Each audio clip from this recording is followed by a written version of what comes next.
There's nothing we can do about that.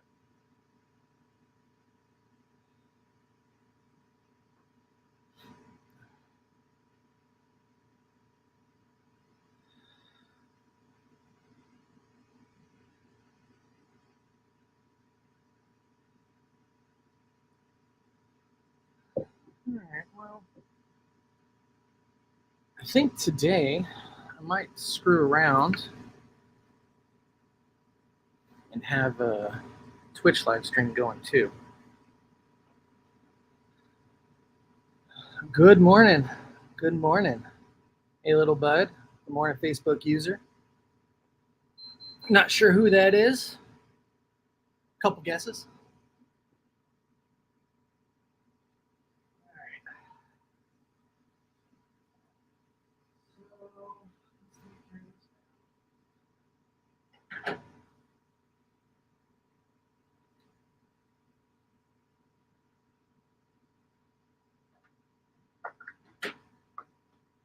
This morning I'm going to do a little bit of maintenance on the hydrogen generator. Maintenance includes giving it fresh, clean water.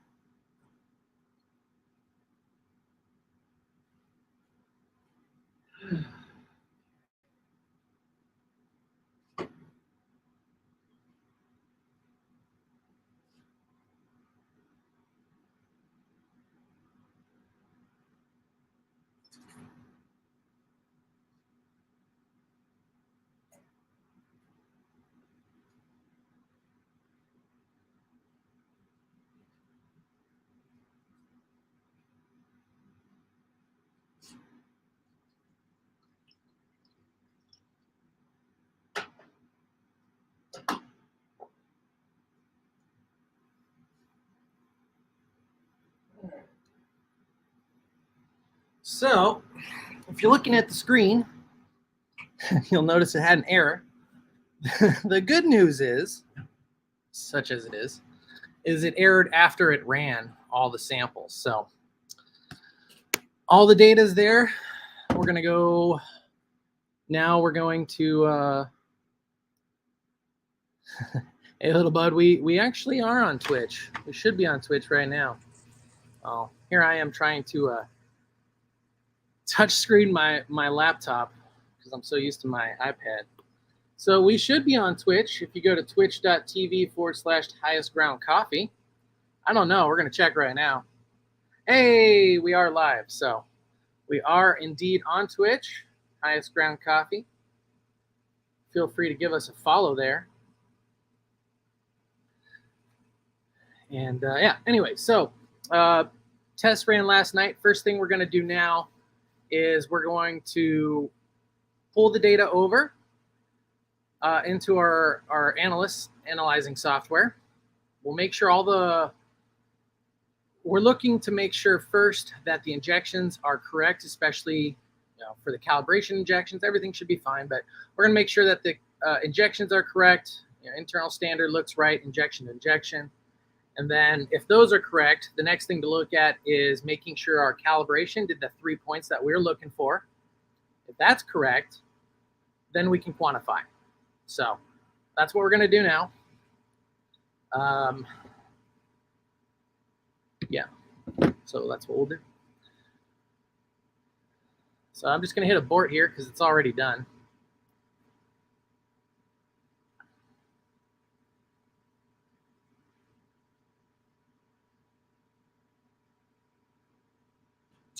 I'm just very grateful that it finished the run before it decided to crap out.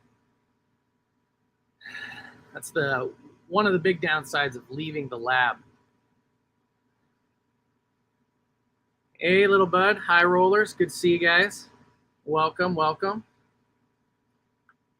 Got a couple people in here, so we're just testing some cannabis, and we're going to be looking at the results right now.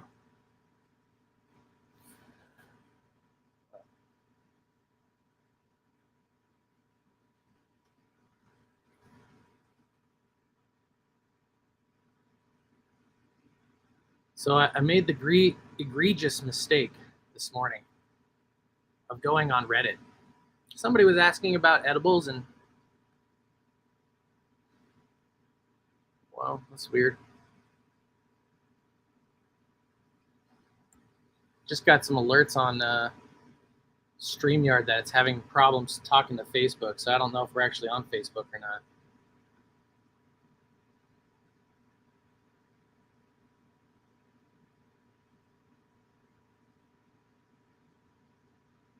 Yeah, it says we're live, so I don't know. I'm just going to ignore it and hope for the best.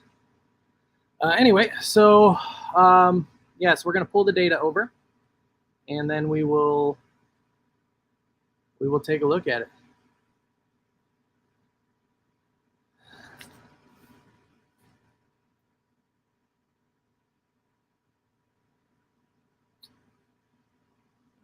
Do you have it set up for others to host your channel? You know, I have no idea because I don't know jack diddly about Twitch.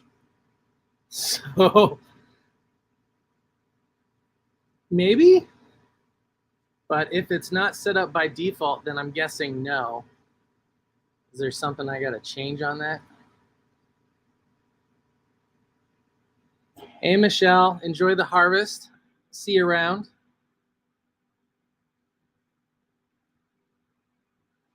Let's see.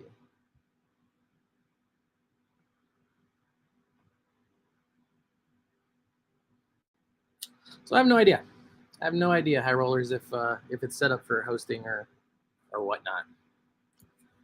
Fortunately, I'll have to look at that to find out more. All right, method.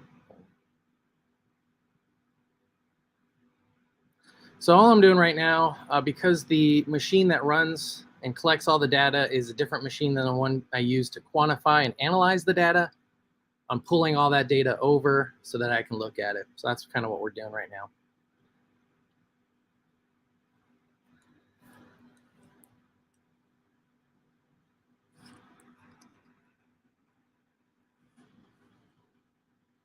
Anyway, so I made the egregious mistake of going on to Reddit this morning. Somebody was talking about how edibles don't affect them, their liver enzymes. So I was writing this reply about, you know, it's possible because the way smoking works, you know, it gets particles really small, makes them water soluble.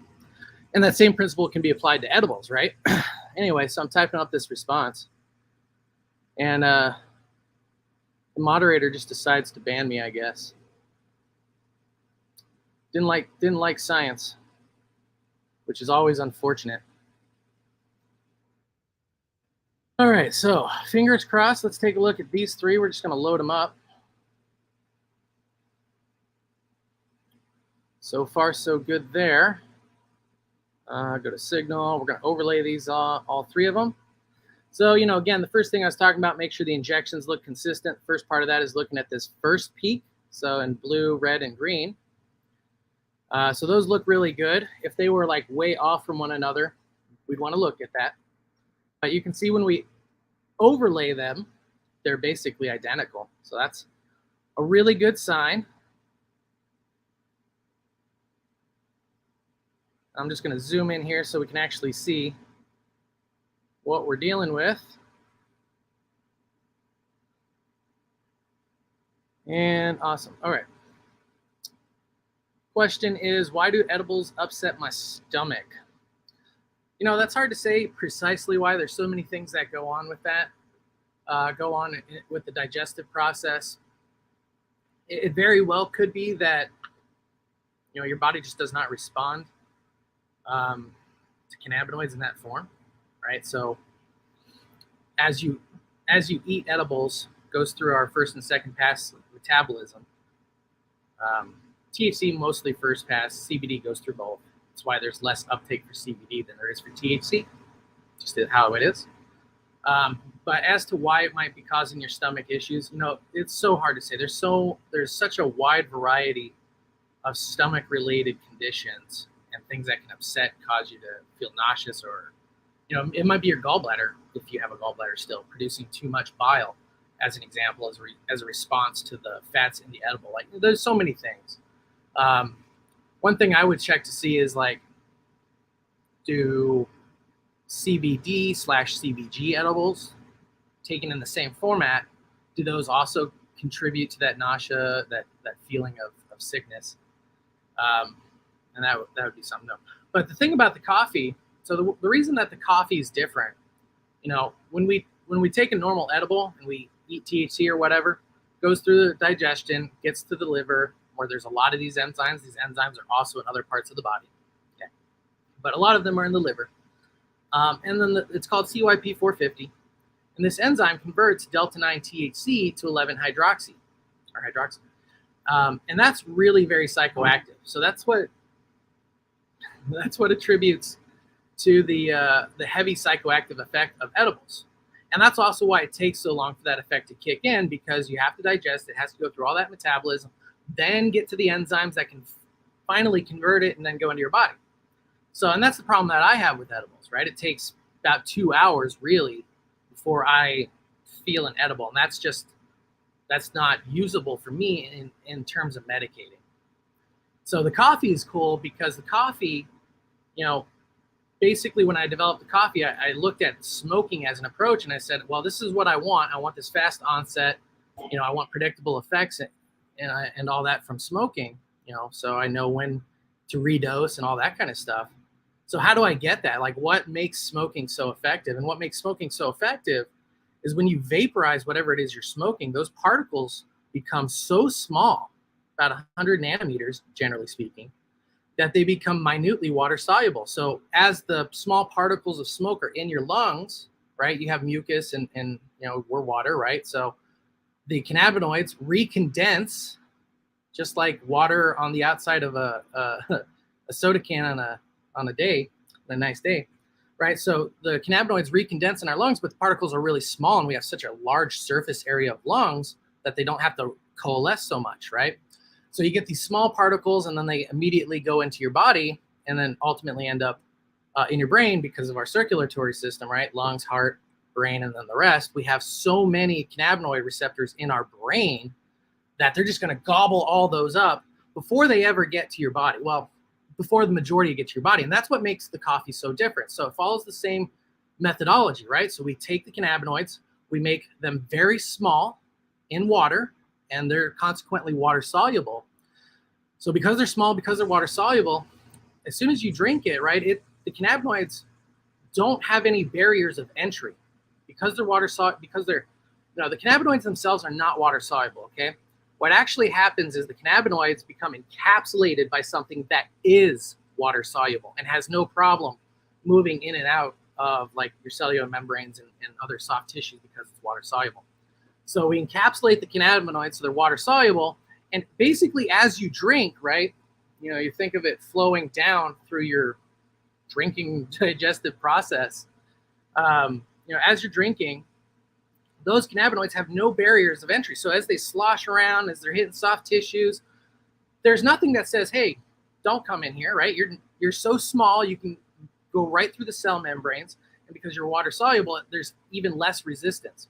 So all of these make for a delivery mechanism that is similar to smoking in how it works, but the effect is so tremendously different because instead of going to the lungs, going to the heart, going to the brain, it's slowly being released into all the soft tissues as it's being absorbed, as the coffee, the liquid is being absorbed into various parts, right? So some hits your stomach, some hits your intestines, some's going to hit your throat and these areas. So that's what really makes the coffee so different and so unique. So for people who generally take edibles and don't respond, so if you don't ever get that, whoa, this is an intense edible high kind of effect, then, you might not have the enzyme, and the coffee will work for you, but it's important to note that the coffee is not going to get you high, right? Because it's the conversion of delta-9 to 11-hydroxy that gets you high. The coffee will bypass enzymatic conversion because the particles are so small, they're already being absorbed, right? That's why you feel the coffee in as little as 10 minutes. So, anyway, that's the blurb on the coffee. That's the blurb on Reddit. If you're on Reddit, go tell the people there to stop being annoying, anti-science dickheads. I know, that's asking a lot. I'm like blown out over here. Okay. Good morning, Bill. Good to see you. Good morning, Benjamin. And good morning, Rob. I hope you guys are having a great one. we're going to go ahead and pop right back over to our analysis PC here, and we're going to take a look at our standards. So this run already looks pretty promising. And we're just going to focus on these. Beautiful. All right.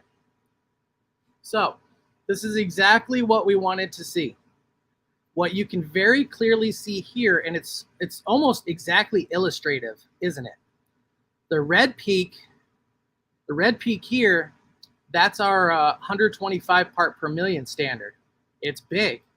The green peak is our 62.5, or roughly half, which if we look at it, actually is about at half. Very good. And then the third peak is this blue one. It's so small, it's intended to be 1/10 of the main peak, which visually it looks like it is. So looking at the 3 calibration points that we just ran, it looks really good. Looks really, really good. So the next thing to do is we're going to go ahead and take these calibration points and put it into the software so that the software can start to identify peaks in all the samples that we ran. Hey, good morning, Bearded. Good morning. Good morning, Old Scratch. Morning, everybody. It's great to see you. I'm really curious because we're broadcasting on so many channels and in so many groups on Facebook and everywhere else. You know, if you wouldn't mind taking a moment, just let me know where you're watching from. I'd love to know. And in the meantime, I'm going to go ahead and put in those calibrations. So to do that, I need to deselect some of these things. And I'm just going to select on one. All right, so first thing I'm going to do is new calibration table. The default amount is going to be in parts per million. So I started with 125 parts per million. That's going to be our calibration level 1. And then let's see if I can like condense this somehow. Okay. Dear Windows. Okay, whatever. That's a little better. All right, anyway, so the next thing we're going to go through here is identify the peaks. So looking at this right now, you will see we have a whole bunch of them that the computer automatically identified. Looks like 76 freaking peaks.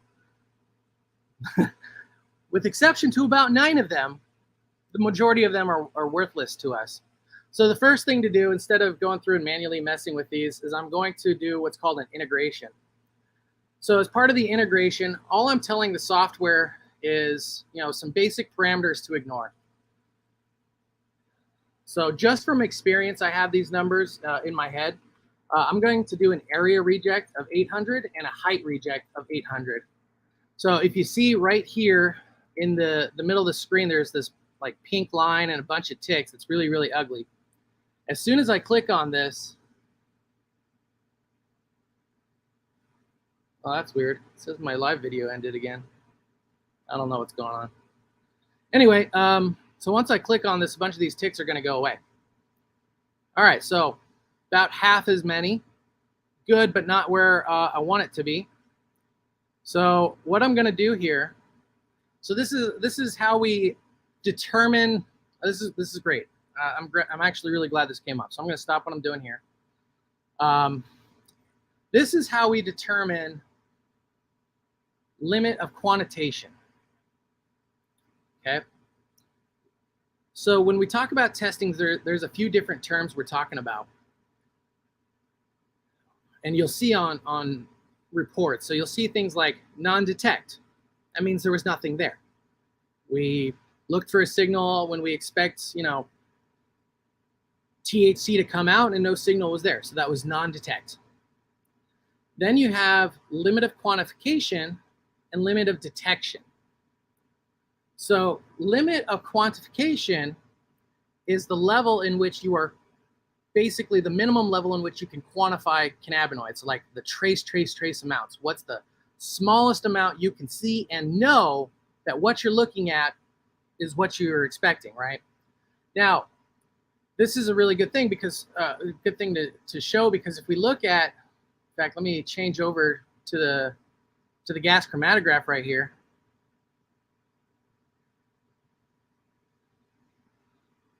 Now, there's not a whole lot to look at because there's not a lot of signal here, but we can see that the signal goes up and down, right?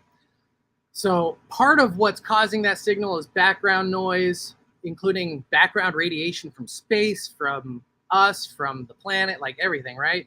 But there's also, because of the way that this thing works, it's also sensitive to noise in the atmosphere, like talking about methane levels in what you're breathing or whatever. So limit of detection and limit of quantification, you're looking for a level where you can specifically say, okay, these bumps, like what I have on the thing here, like this is electrical noise. Ignore it.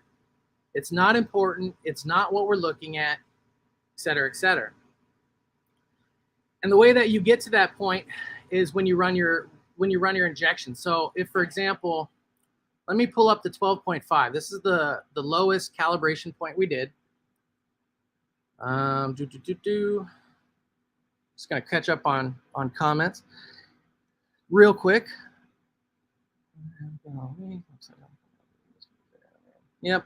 Yeah, you are, Phil. I think, I don't know, StreamYard. Patrick, good morning. Good morning. Christopher, good morning. Trying to make sure I got everybody dropping knowledge. Hey, I try. That's what it's all about here. Hey, Happy Hippie. You know, you're always welcome to drop in and co-host with me if you'd like. Good morning, Cosmo. Good morning, Melissa. Good morning, everybody. So yeah, so when we're talking about limit detection, limited quantification, the quantification is going to be the smallest calibration that you run. So if I come over here, just start to zoom in on this graph.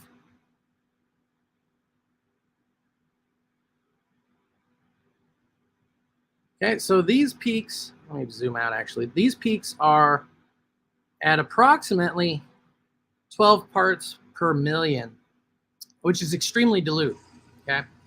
And what I want to show you is the difference of what you have to do as an analyst when you're looking at some of these things. You have to look for, now this is a 12 parts per million is very dilute, but it's not as dilute as I've ever run on this thing. The most I've ever dilute was 0.6 parts per million on it, and that was where you could just barely distinguish the electrical signal. So what's the electrical signal I'm talking about? Let's go right here. Okay, so if you can see, I really wish my cursor here showed up, but if you can see this area that I have this box around, this is electrical noise. Now, if you were testing something super trace, you might not know that that was electrical noise because it's so close to the cannabinoid, it could look like the cannabinoid. So this is where we have to run calibrations to determine the lowest acceptable limit of quantification. And then limit of detection is just going beyond that to say, I saw something, I can't quantify it because of any number of factors. It's too small, and it's just too far off my calibration curve for that to be meaningful. Or it could be something else, like you just don't know.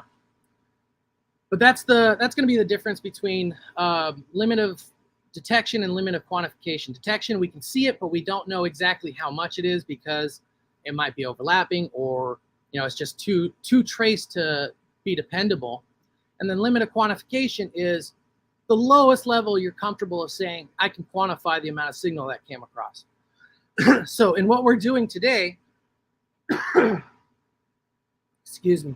So in what we're doing today, we're going to set a limit of quantification at 12.5 parts per million because that's the lowest point on our standard. And we generally won't care if we see something lower than that. So the way I'm going to do that, the way that I'm going to prime this is that I have to load my lowest calibration. And then I'm going to go back to my integration table and I'm going to click on one of the peaks. Okay. Now, when I select one of the peaks, it selects in the table. And what I'm looking for here is the area and the height. So the area on this one is 15,030, roughly speaking. And the height on that is 19,000, okay? So the point of this is I will not quantify anything below 12.5 parts per million. Not successfully, and I just don't really need to because there's only a few cannabinoids that we'll see at those levels, and it's mostly not too useful to be super, super trace in flower hash concentrate samples. Now, if we're talking about flower samples, which are already very dilute, then that traceability comes in real big handy to see some of those. But we're not getting into that today. So what I'm going to do is I'm going to set the limit of quantification to 12.5 parts per million. And the way that I do that is I'm going to grab this area here. It's 150. Now there's going to be some variance, so I'm not even going to get close to it. I'm just going to say 120, or excuse me, 12,000. Missed the decimal place. So anything that has an area less than 12,000, just simply discard it. I don't want to see it. It's not going to help me. It's not going to be relevant to what I'm doing. So if we're looking again at this signal window here, there's a bunch of black ticks. As soon as I hit this check mark, more of those black ticks go away. So now we have 1, 2, 3, 4, 5, 6, 7, 8, 9, and 10. 10 peaks that the computer has identified as being meaningful because we've excluded anything that measures less than 12.5 parts per million. Zoom in on this.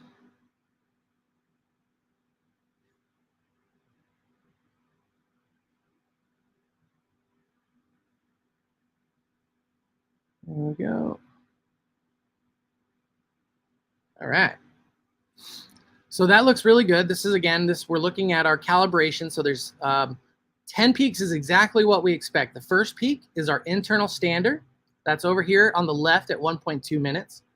The first cannabinoid comes out at 1.8 minutes. So you'll see that's right here in the middle. And then after that comes Delta 9 THCV. I think it's CBC, CBL, CBD, Delta 9, or excuse me, Delta 8, Delta 9, CBG, and then CBN. So that's going to be the rest of the peaks. So now that we've done that, we've excluded all the peaks that are lower than our limit of quantification. Now I'm going to go back to my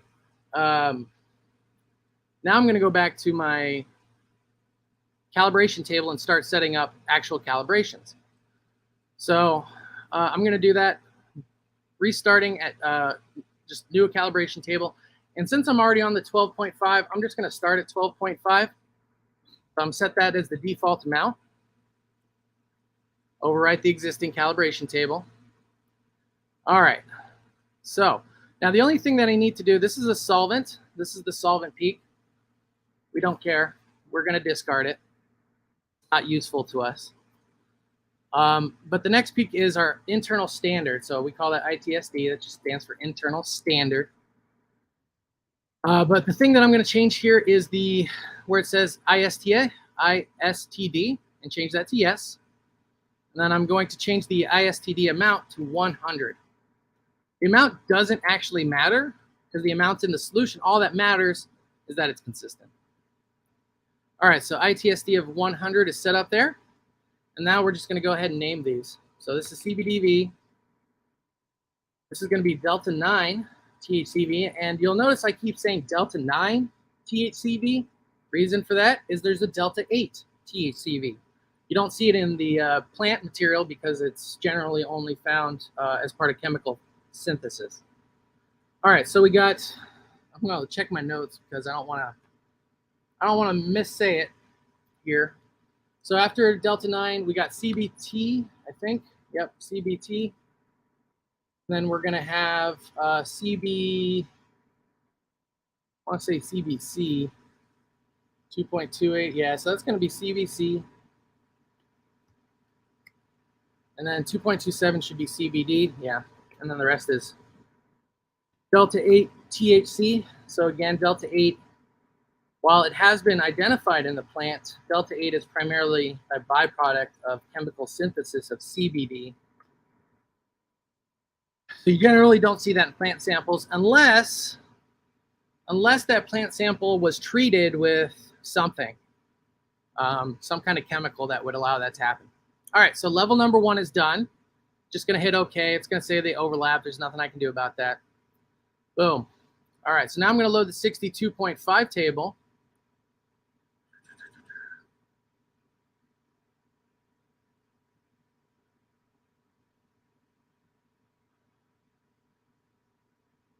Okay.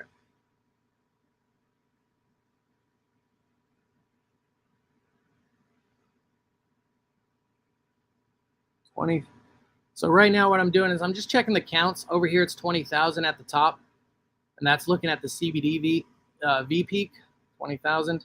And this is 60,000, so it's probably fine. We'll find out exactly here how good the correlation is in just a few minutes. And part of that's going to be a representation of how well it was mixed, both with the standard as well as after it was combined and then homogenized. All right, so what's interesting to me is this doesn't look like it's captured the peaks. Yeah. So that's kind of strange. Generally, that means the integration got screwed up. Oh, but then they show up over here. So if I click on 2.5, yeah, so that's 51,000.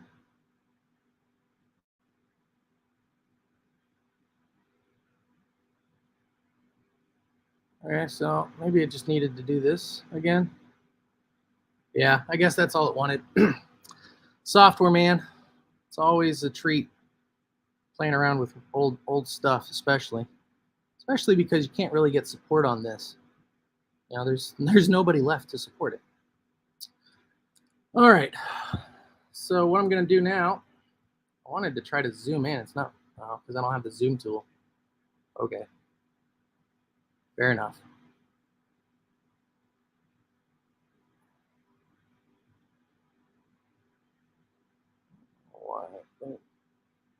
A really hard time getting these peaks to show up.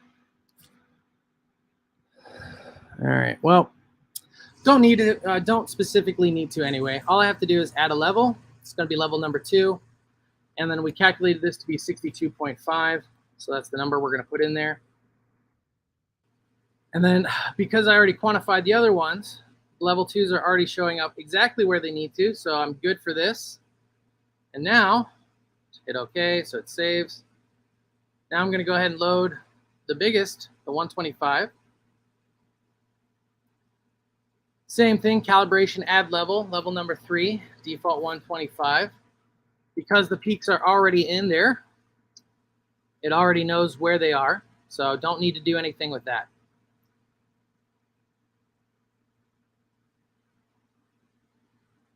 Okay. But now this is where I want to, if I could get these windows to cooperate with me. Can I get you to be bigger?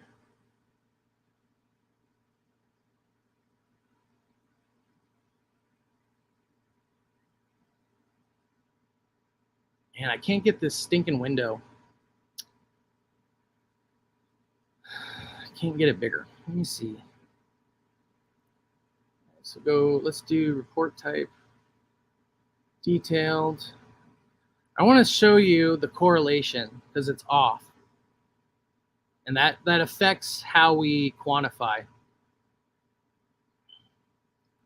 I don't think this is going to show me.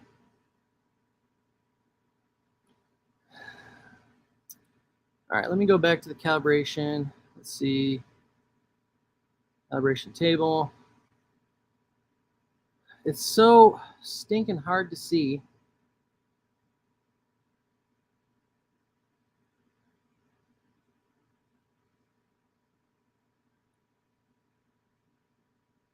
Yeah. Come on. It will not cooperate. Anyway, if you can see here, it says correlation 0.58.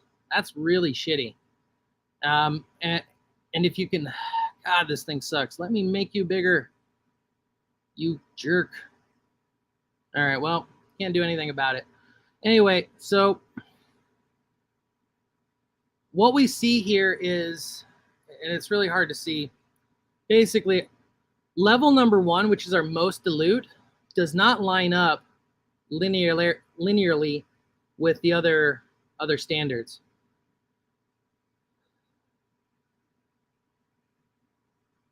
And what that typically is going to mean is that it probably it could be injection based. We'll have to get into it, but it might also be mixing based, right? So we did 10 microliters out of solvent, added 90 microliters back in. There's not a lot of room for error in that, so that very well could be part of it. So the biggest thing to do here, because I know the first level calibration is off so much, I'm just going to go ahead and remove that.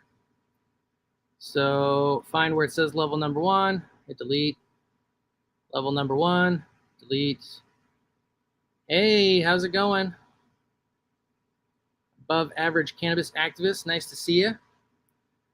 Old Scratch, is there newer software available? Yes, but not for my equipment. So, unfortunately. All right, so anyway, we'll get back to this. So again, what I'm doing here is I'm finding that first level of calibration and I'm just removing it. It doesn't look like it's going to be valid enough for us to want to use it. Chances are, with what we're testing, we wouldn't be hitting that calibration level anyway, but there's no point having it in there if it's not adding to it. Now, the other tricky part of this too, right, is we want to make sure that at the end of the day, the linearity, whatever you want to call it, we want to make sure that that's there so that the results are accurate. Typically, we want to see 0.999, at least 0.99 linearly. Man, I'm having a hard time with that right now. But the thing I was mentioning. So let's pull that back up. All right, so that's going to be good enough for now, just because I want to get on to the next part. But what you'll see is that coefficient changed from 0.58 to 0.865, right? So that means we're in, I want to say, I don't know, I'm not going to guess, within about 15 percentage points of the two calibration. And that very well could be based on the amount of internal standard differing from one of them. So that's one thing that this does not correct for, is the internal standard. And that's why I take it into my spreadsheet next.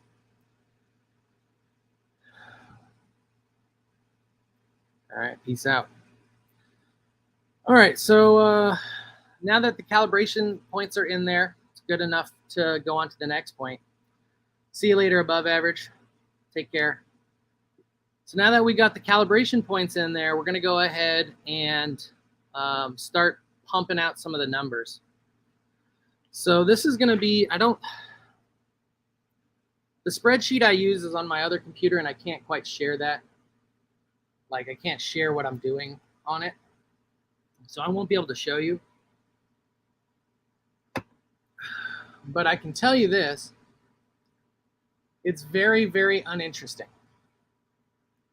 All I'm doing now is manually converting the data that I put over. So we did the 2 points of calibration. So what I get to do,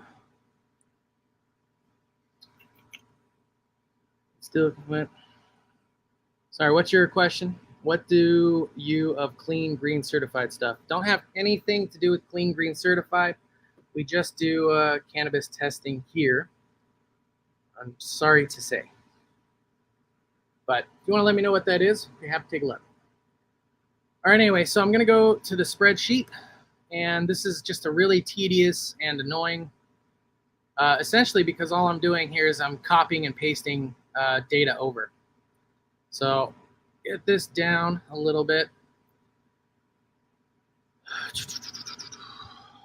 Where's my change the report? So I have a specific report that I created. Just helps me to focus on the specific parts of the cannabinoid. Oh my God, with these things.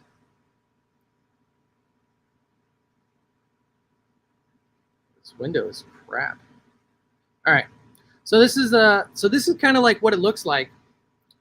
This is what it looks like when you would typically get a report out of a machine. So we have our chromatograph here. These are your peaks, and then each one of the peaks gets a label identifying like, hey, what it is. So what I get to do is I get to come down here and I get to copy these numbers. So where it says ITSD on the far right, where it says 401,302, I get to copy all that stuff all the way down to CBN, and that's what I'm putting into this spreadsheet. So I have to do that for the 2 calibration points that I'm going to use, and then once that's done, then we're going to go ahead and look at all the different. We're going to go ahead and look at all the different samples we ran, put those numbers into the spreadsheet, and then we'll have our data. So we're going to do that now. 401, 302,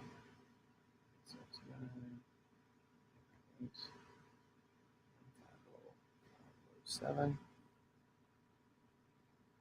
15720.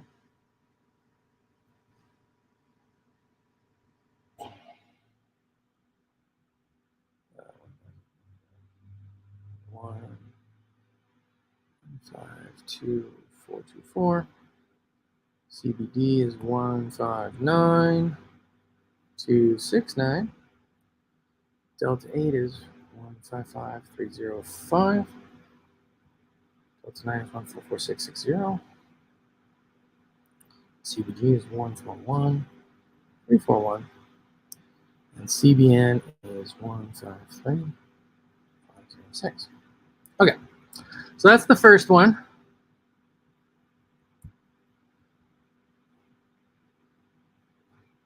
Now we're going to load up the next one, which is going to be the 62.5.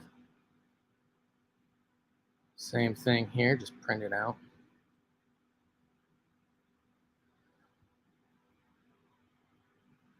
So this is kind of, if you were paying attention before, it's kind of cool where the internal standard comes into play. So the injections were very, very consistent, seems to be. The internal standard on the last one was 401,302, and this one is 391,915. So it's pretty close. We'll find out the exact amount it's off here in a few minutes. 915, 55, 867, 52581, 55219, 53082, 2, 55784, 4, 54573, 54573, 51832, 48931, 48931, and finally 54417. So, okay. So now what I've done is I've taken the 2 calibration points, I've put them into the spreadsheet. The spreadsheet's just handy for doing math, like spreadsheets are good for. So now the next thing to do is we're gonna go ahead and start gathering our samples. God, I hate this thing so much. Come on, give me room to work. Why are you like this? All right, so we're gonna go ahead and pull out the flower. All I do here is, again, print off that report that shows me all those numbers.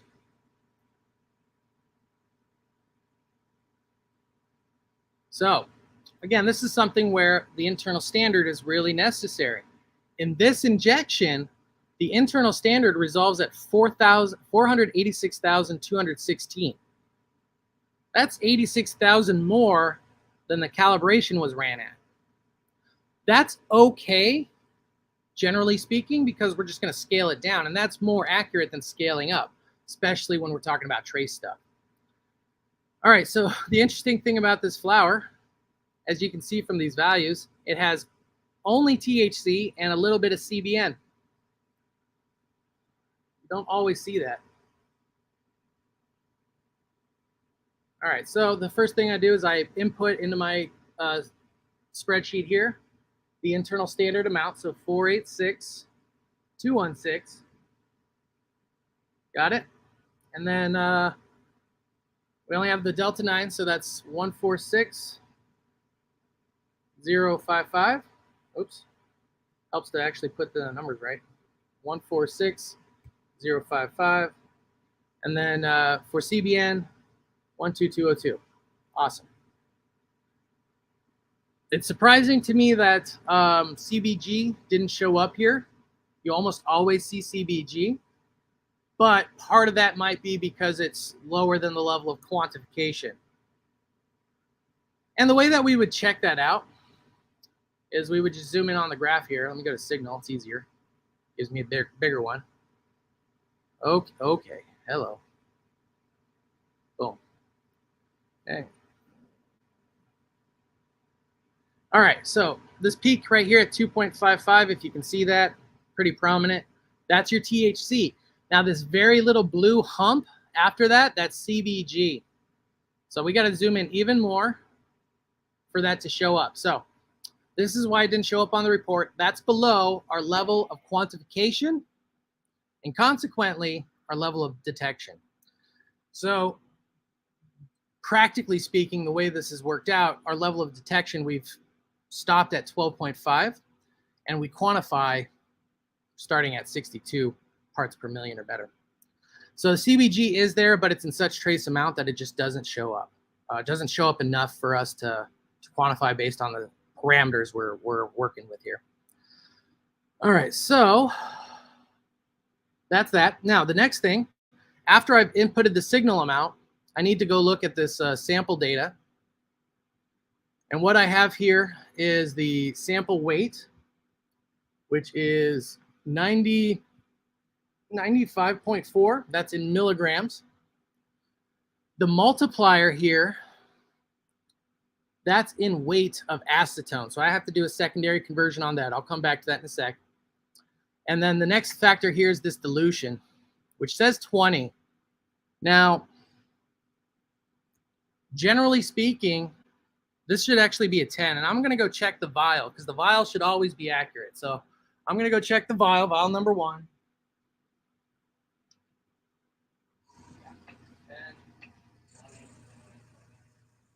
Yeah, exactly. So this is why we put them on the vials. That was a 10. It was recorded inaccurately in here. So I have to manually adjust that. The dilution factor is 10, and it's almost always 10 for flour and 20 for concentrates. So that's why I recognize that. So the next thing I have to do is I'm going to pull up a fancy calculator here. And what this calculator is going to do for me is it's going to convert the gram amount of solvent, in this case 9.2151. It's going to convert that from grams to milliliters as we dilute it in solvent. So according to this calculator, that's 11.75, which is very close to the 12, but not. So 11.75. And this is flour, so flour sample. All right, so this is the very first one. Phil, are you still here? Are you okay with me going over the numbers on air?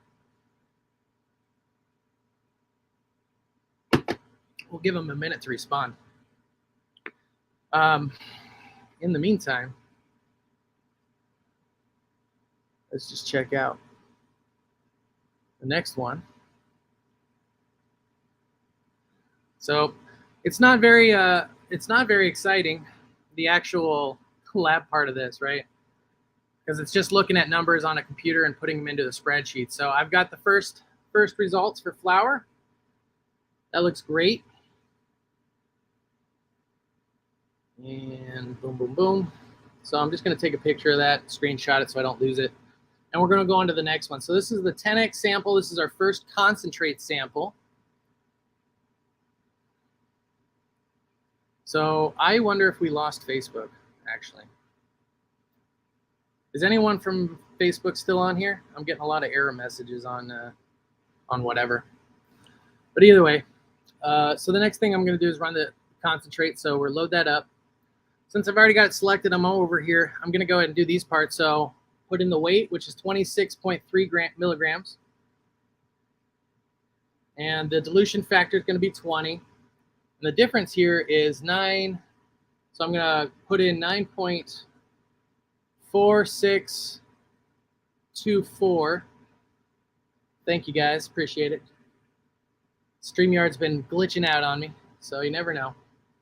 Anyway, so the solvent that I put in here, that calculates out to 12.06 milliliters. Might as well go with it. Come on.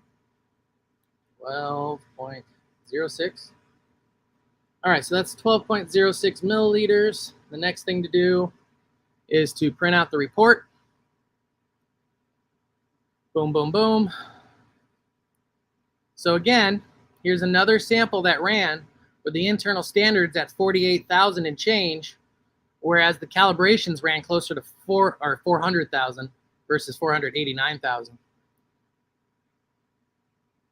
So no CBG, it's too low in this sample, so we're just going to go ahead and quantify the delta 9, which is at 44065. All right. And then we have our first 10x sample. So this concentrate, I can at least tell you, is twice as concentrated as the flour is. So let me take a picture of that. You know, the weird thing about testing too is I always get really paranoid, like, oh man, did I make a mistake when numbers come out? The weird thing, the strange thing is the majority of flour is between 14 and 18%. Just is. At least the flour that I get to test that people are growing tends to be in that area most. Hey, Abby, it's good to see you. Thanks for joining. We're just going through and running some numbers, which is as exciting as it sounds, but you know, we like to do it around here. It's part of the science part, right? So I'm just going to the next sample, putting in the weight, 23.7. Now I'm going to go ahead and put in the acetone amount, which is 4613. So that'll be 12. Same amount, it says 12 amount. So that's good there. Now I got to pull out the potency report, grab the internal standard amount. So 495. So I need to put that in there, 495,383. That helps to adjust for the internal standard seen at the injection for the sample versus the injection for the concentrate. And so this one is really dilute, 18036. Okay.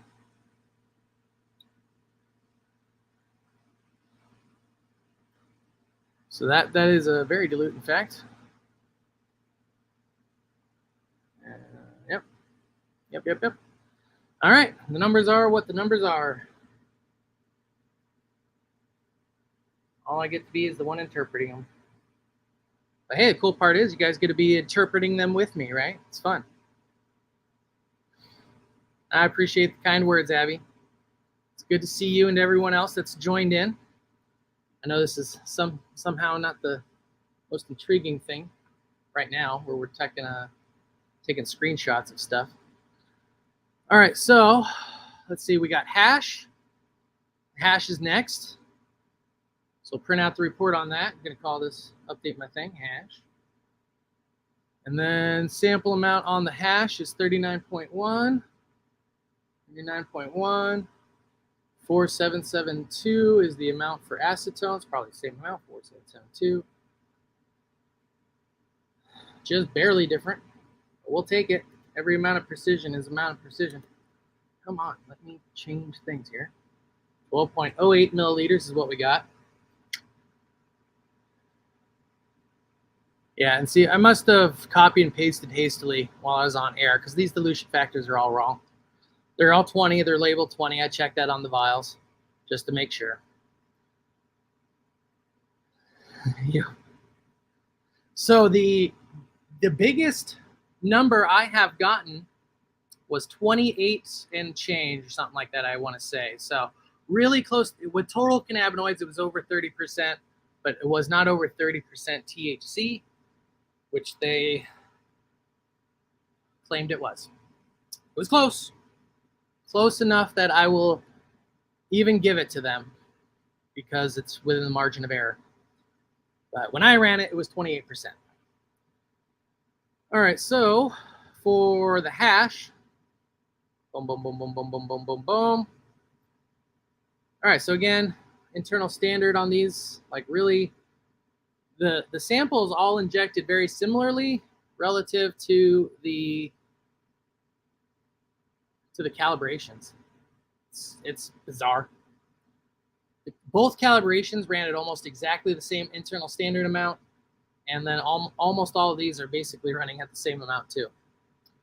All right, so we're only quantifying delta 9, so that's 24877.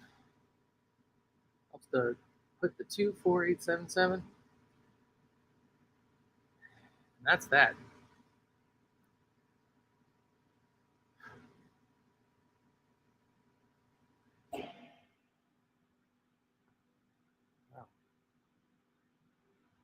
Well, the numbers are very surprising to me, but I can't go crazy about it because they were all run at the same time with the calibrations. So I don't know.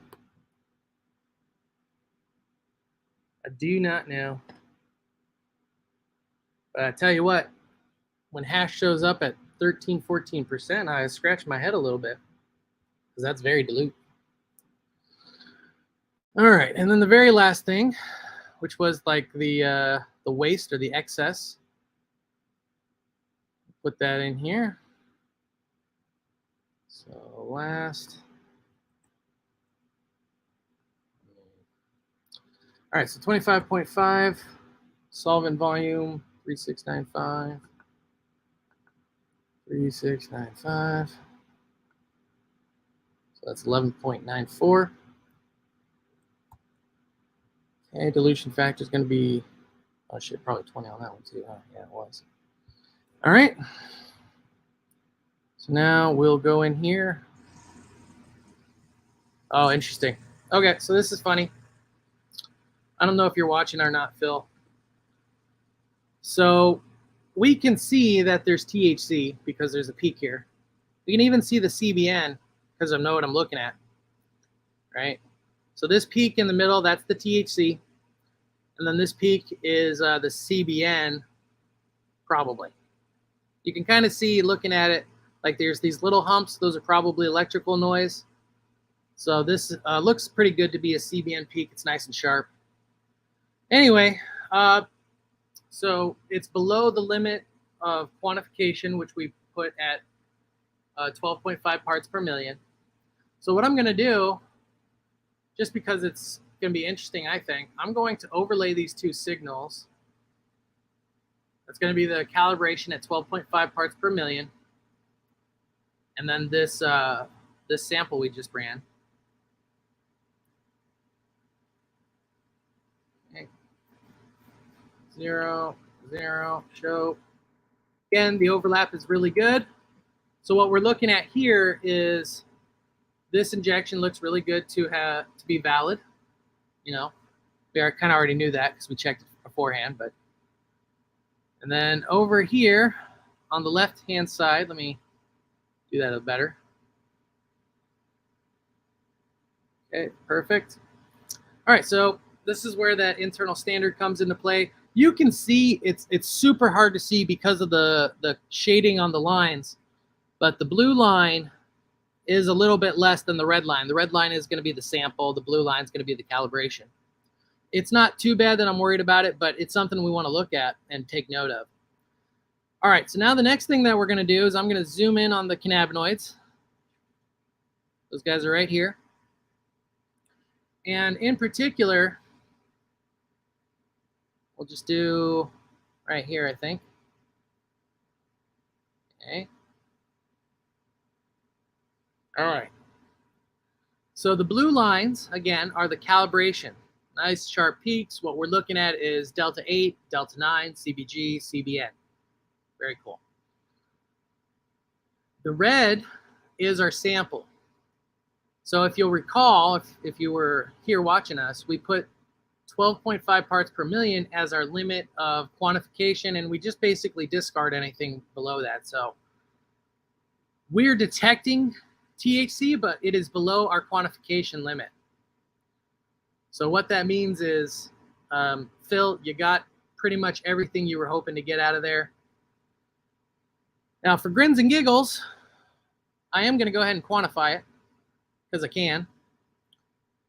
And we'll show kind of what that looks like, because I'm kind of curious, right? It's traced, it's in here, it's so small, it's so dilute that it's almost impractical to care about.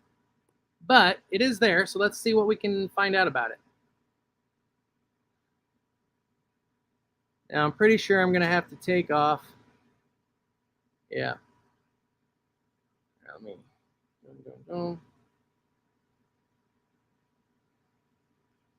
Before I get into this, let me just catch up on comments. Hey, Ronnie, good to see you. All right, so going back to here, what I'm going to do is go back to my integration, and I'm going to remove the area reject. So that's currently at 12,000. Cool. So I'm going to set this back to 800. We're going to get a lot more peaks showing back up. There it is. So there's the one at 12.5. That's all I care about. And I'm just going to grab the area off of it and go from there. All right, so the sample amount is 25.5, 11.94 milliliters on the dilution. We still have a 20x dilution factor. And then the last thing here is the area, which is 8221. Oops, wrong place. 8221, and then adjust for the internal standard, which I'll just manually click on it, 485, 454, 454. Okay. Boom, boom, boom.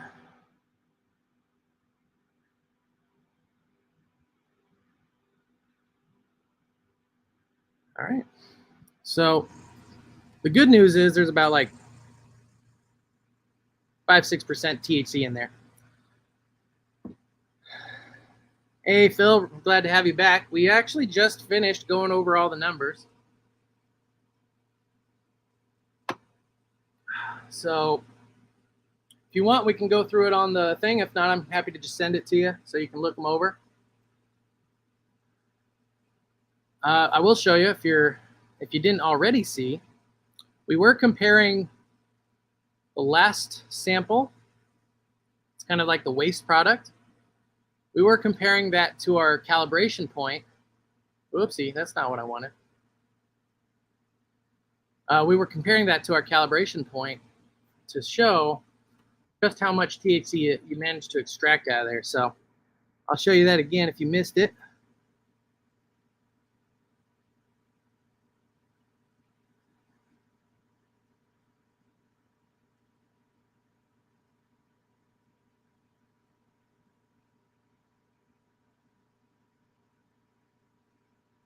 So in this, in what we're looking at now, the red is the calibration and the blue is the plant sample. So this is calibration at 12.5 parts per million, presuming that's presuming that was correct, which hopefully. But anyway, what we see about that is that, you know, you're about 60% of what that signal is. So you got almost everything you could hope to get out of there.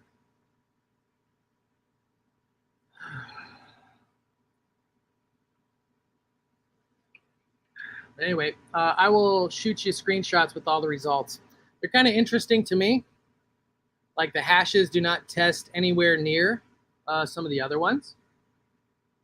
So I don't know. It's kind of strange, but we checked all the math everywhere, and it seems like everything is accurate. So I'm going to go ahead and go with the numbers are good, and I'll ship those to you here in a little bit when I'm not on this. So let's see what else. We did have 2 drop-offs yesterday. We have GG number 4. this guy, and purple panty dropper, which is this guy. So how about we test them? I think that's what we'll do.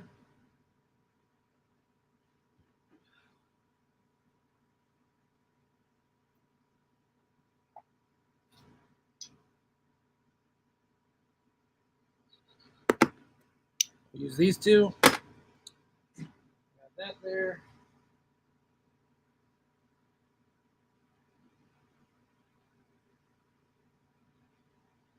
All right. So I'm going to see about putting an overhead camera up. Give me a few minutes while I fuck around with this stuff.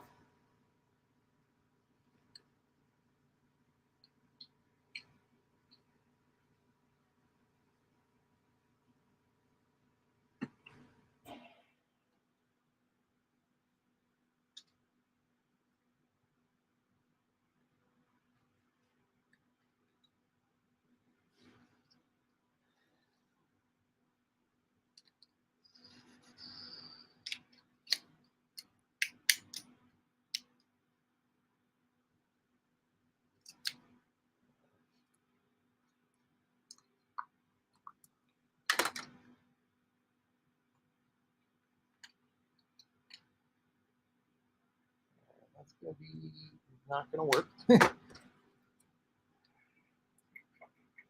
Oh, you know what? Maybe we could do this instead.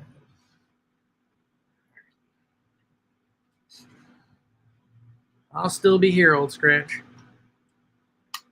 All right, so let's do this. By the way, when I plug this camera in, it might kill OBS. That's the thing I'm streaming with. If that happens, I'll be right back. We're going to see about getting this thing like this. And we'll do like maybe a top down if that's going to work. I'm not sure. So, find out. I want to be able to show what we're doing. Follow along. By the way, this would be a great time to make mention if you haven't already. If you would like to have your cannabis products tested, we do sell a mailable kit. Ships direct to you. You take just a tiny little, fuck.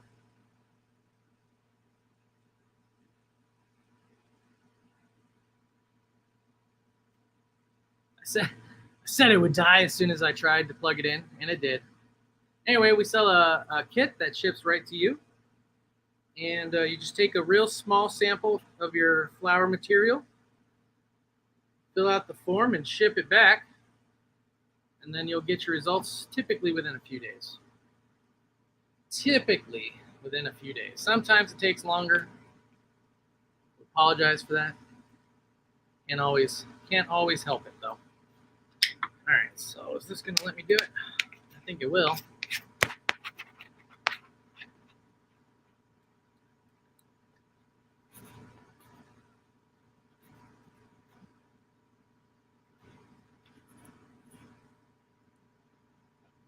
All right. So take that banner off. Here, let's see. Is this gonna show? Oh, it is. Hey, cool.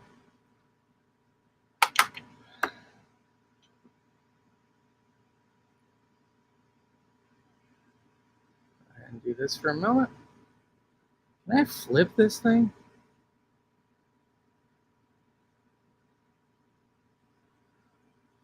No, not the source, but I can manually.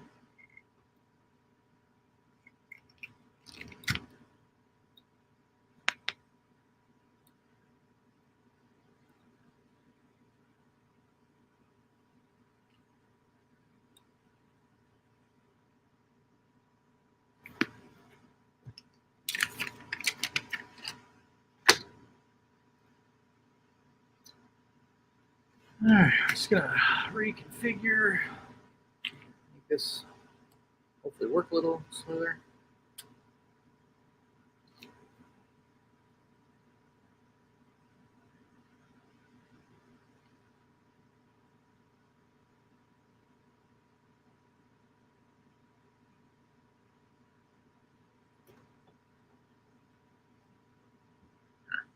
weird, like the more light I add, the less it wants to show us. All right, so that's good there. Can we see these okay? Not bad, not great.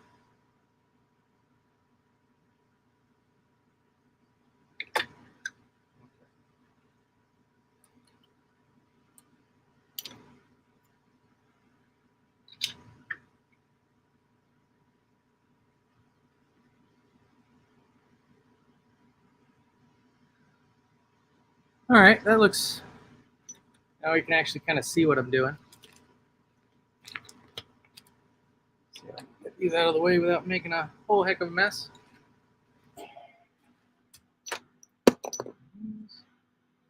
Let's see, we got this there, and this one here.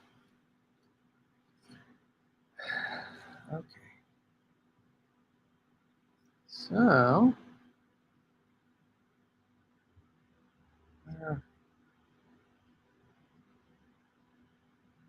oh, okay.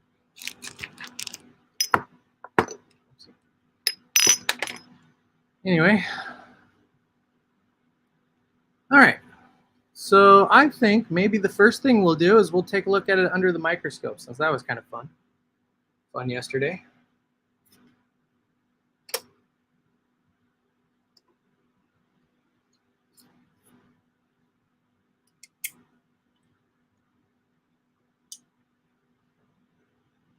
Okay, so I'm going to go ahead and pull out purple panty dropper first.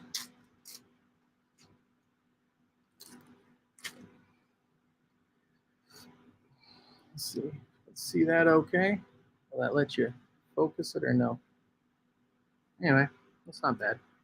Now this is what happens to me too. I get this shit. Fucking hair in my bud. I don't even understand it. All right, anyway, so that's a good looking piece of flower there. Now, so this is from Don Yardley. And Don said that these were, they were dried through a freeze dryer, basically. So these were freeze-dried cannabis, cut, chopped, and then essentially dry cured very, very quickly. So, looks pretty good, all things considered. Smells really good. So I'm gonna pop this under the microscope. And then I'm going to switch view to the microscope. All right, there's that. Get that out of here. Go there. So I'm not sure. I would think to be seeing something at this point. I'm not sure why I don't see anything from the microscope. Maybe the camera is bugged. So, in fact, I'm pretty sure it is, because if I take this away and then turn that on, it should just be white. So I think the camera's bugged. I'm going to unplug it, plug it back in. It's going to air out on me. Oh, shit.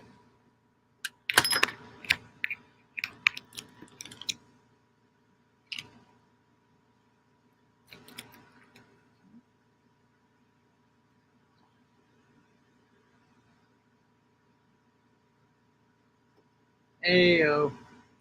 All right, there it is. It's coming back. Computers, they're fun. Until they're not. Let's make this as small as possible so I don't take up the whole thing.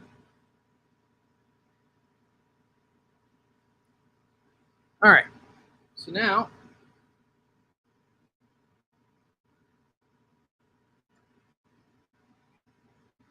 let's see what we see.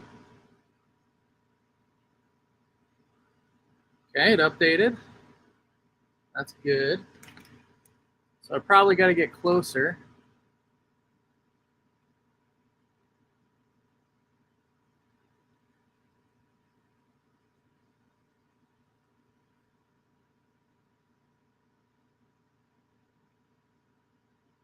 Nope. Yeah, apparently needed to back out.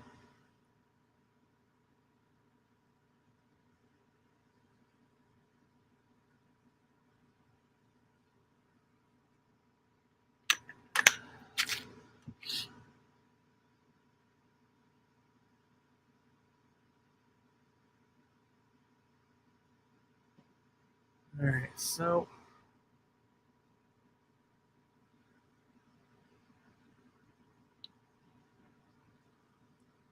better spot to look at. I'll let this thing update.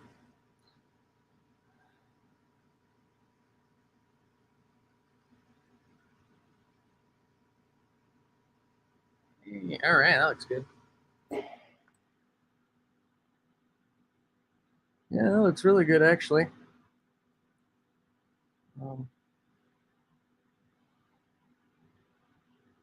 Nice. Yeah, check that out. You can actually see some of the cellular, like the walls. That's pretty trippy. I want to get one of the glands on camera, but there's so much.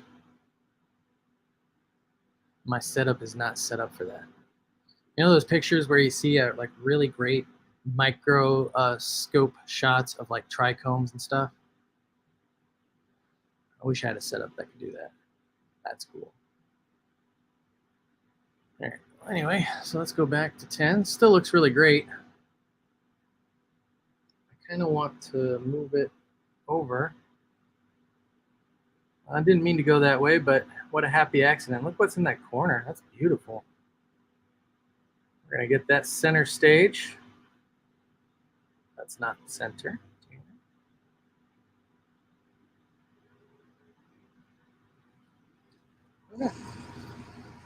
That looks awesome.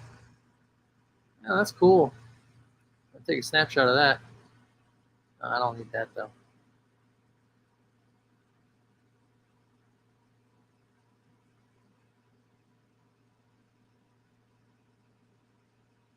Check it out. That's very cool. Look at those heads. Almost looks like I should be censored right now.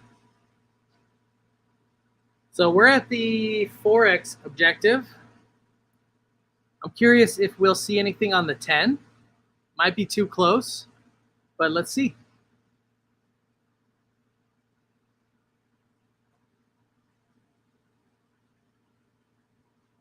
I think we will. Oh, hey, wow. Didn't even have to do too much, and we got something to look at.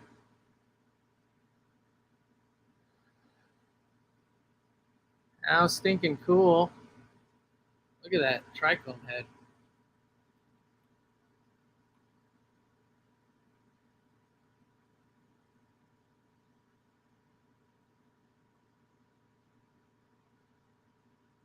So what I'm trying to do now is just find the optimal depth of field to get this thing in focus and nice and clear. Such a small window.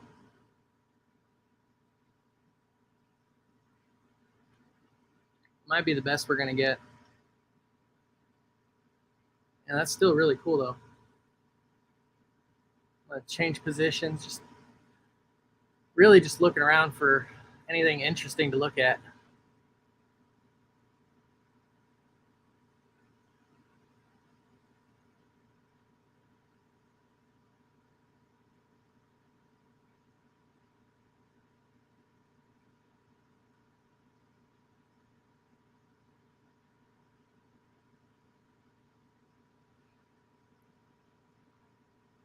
Check that out, guys. Can you see that? The actual glands.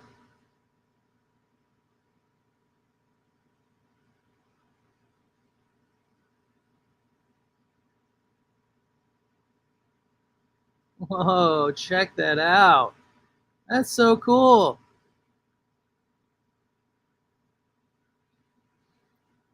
That's nutters.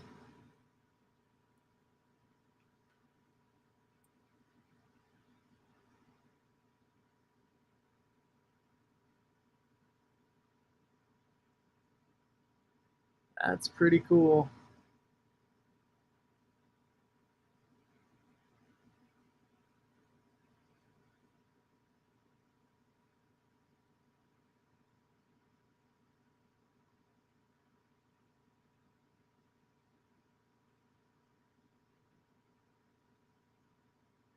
Can't see anything else in this shot, but that was really cool.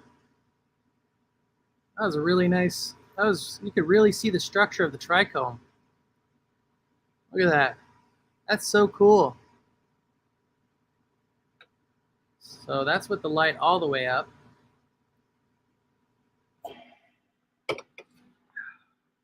I'm gonna bring it down for contrast purposes to see what that looks like without the light.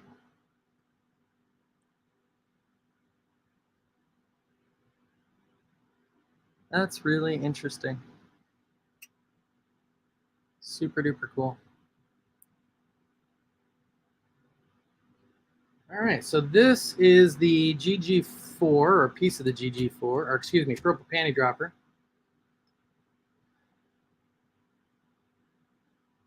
Now, even at 20%, like, you can see so much.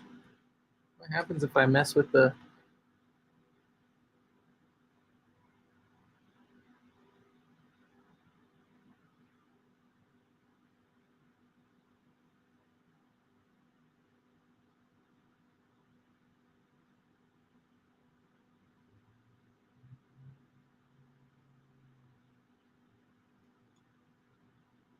You guys see that? I just was able to bring into focus, I think that's the head of a trichome.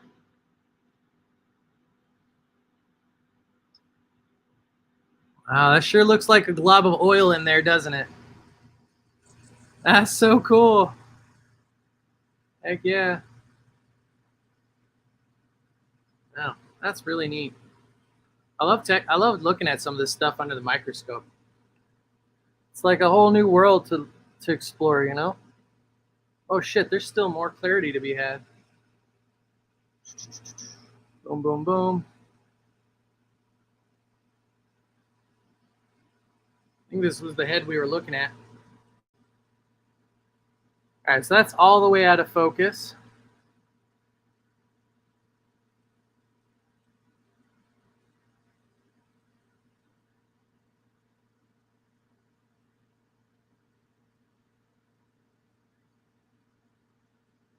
That almost looks like other compounds in there where that glob of oil was at different layers. So that's what I'm doing with the focus here. I'm just changing our depth of field.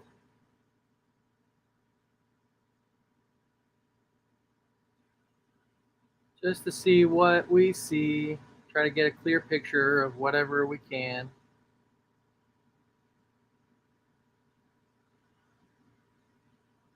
All right, now we're out of depth of field for this globule.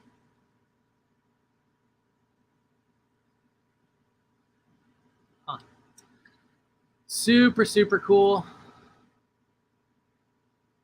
I'm really surprised we got such a nice shot. I'm really happy with that. How is 10? All right, whatever. So, oh, what else we got on this thing? It's probably somewhere else that's interesting to look at, right? So I think we have to zoom in because I moved to a lower piece.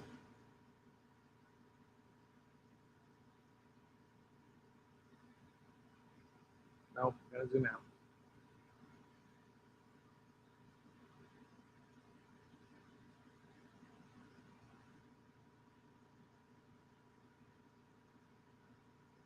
Oh, hello.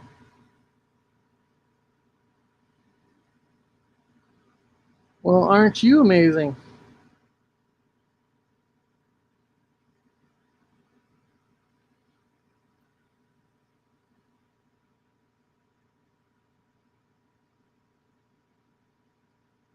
Ah, that's so cool. Don't you wish you could just kind of go in there and pluck it out?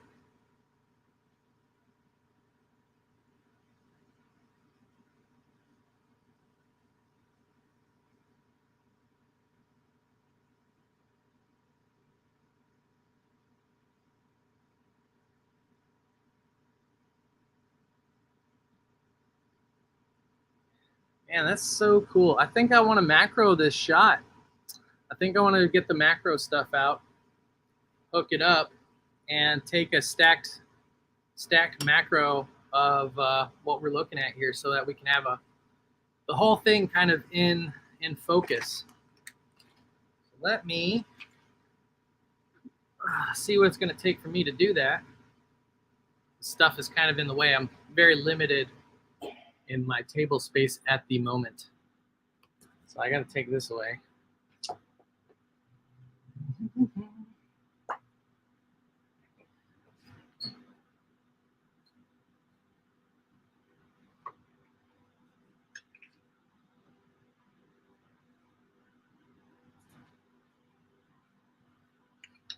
So this is what we use to very precisely turn the microscope so that it can get all those slices from the depth of field. So this guy is going to have to be over here somewhere, messing around.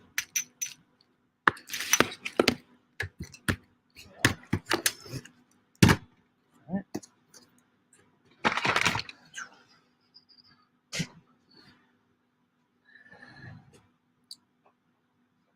Hello, Facebook user. Not sure who you are, but hi. Welcome to the party. We're looking at cannabis under a microscope and then under the gas chromatograph for potency purposes. All right. So I'll put that here.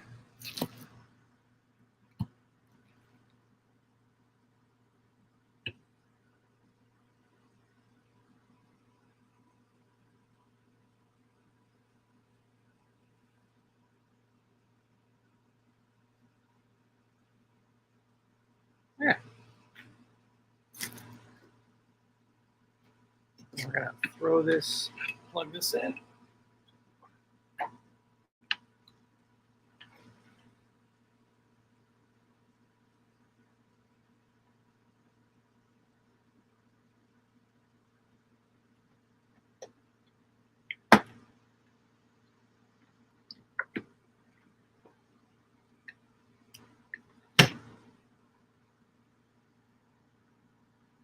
Okay. So there's that.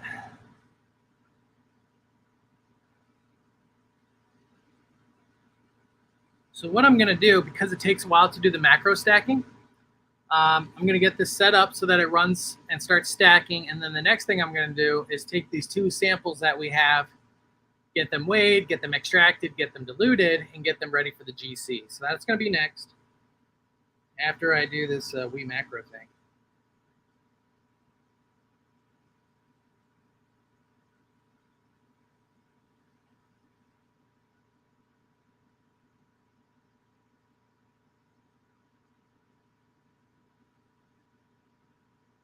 All right, so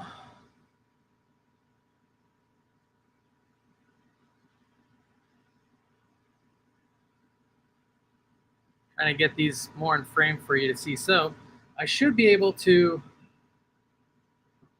control the focusing.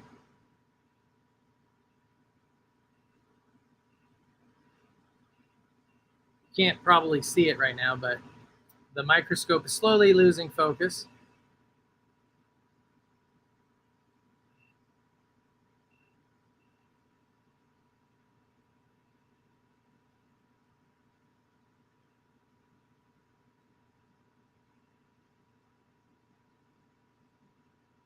Takes a while, it looks like. So what I want is for this to update. I don't think it is. I can't tell if it is. Let's put it that way. So I can't tell 100% if that's in focus right there.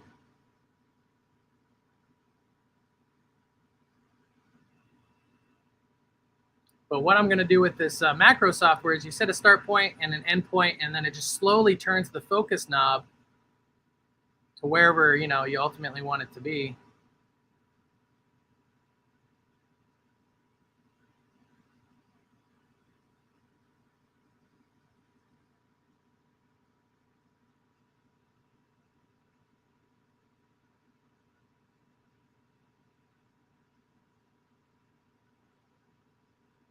I can't tell that it's doing anything though. It doesn't look like it.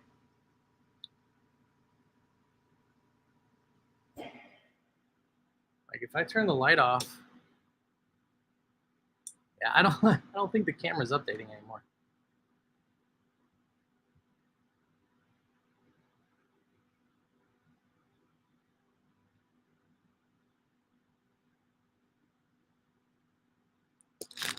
Unplug it, plug it back in, I guess.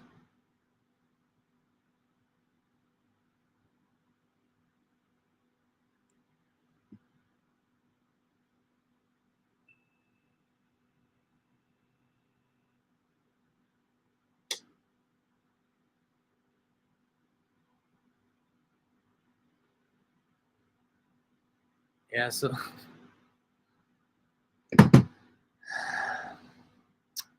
for whatever reason, the camera has decided not to update. So I'm just gonna go ahead and restart the software and see if that fixes it.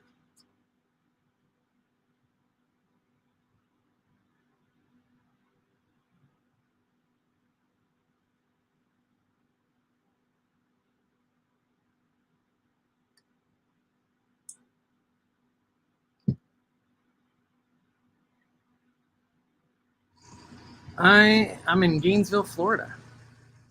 Hey, welcome from Gainesville, Florida. We're out here based in Phoenix, Arizona. Probably similar weather, I would imagine. All right. So let's get this out of the way. We can see what we're doing. Okay. So we're gonna go backward. Yeah, so now we're actually getting like resolution and updates and all kinds of fun stuff. So there's the droplets I was looking at originally. This is what I wanted to get originally.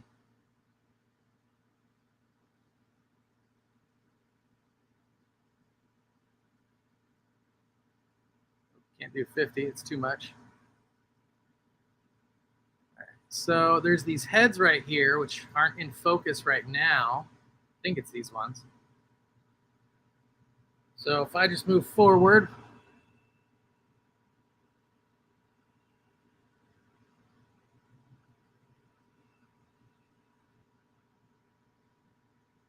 okay. So let's see what this does. I might have to reset it because I don't know where the start on this ended up actually.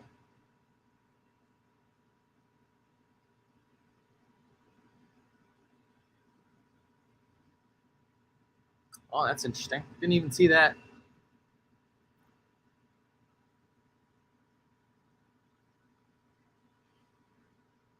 All right, so that's too far forward to what we want. I really want that. I want this globule. So we're going to set that as the start. I want to focus on that glob. There it is. So let's go forward.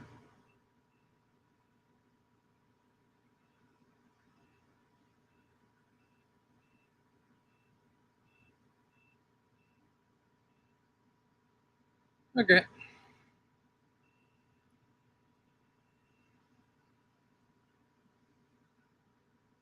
So now to take the macro stacking, just go, I don't know, PPD, macro, 0, 1. Do something like that. Time slot.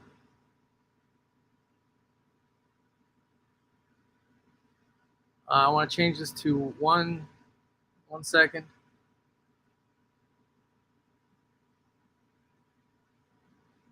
Or actually, I want to change this to 3 seconds, I think.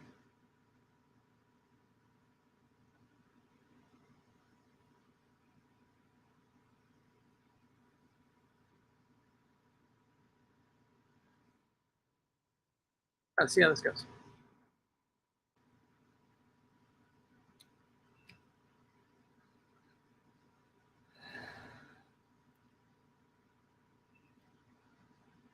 All right, so that's running in the background. The next thing that we're going to do is get these samples. Where's the thing? Hide that for now. So the next thing we're going to do is get these samples weighed, labeled, and measured. So before I can do that, I got to print out some labels for these vials.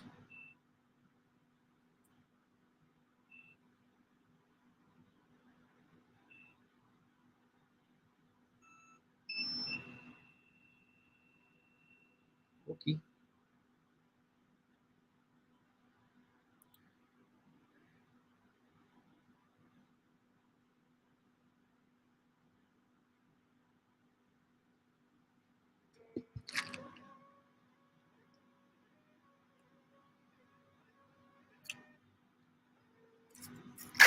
All right, so we got our 2 labels. And we are going to put them on our fresh vials, never been used before.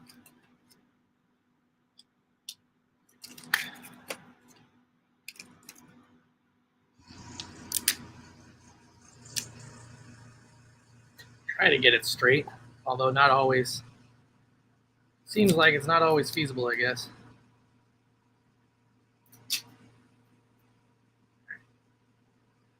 Get those on nice and good.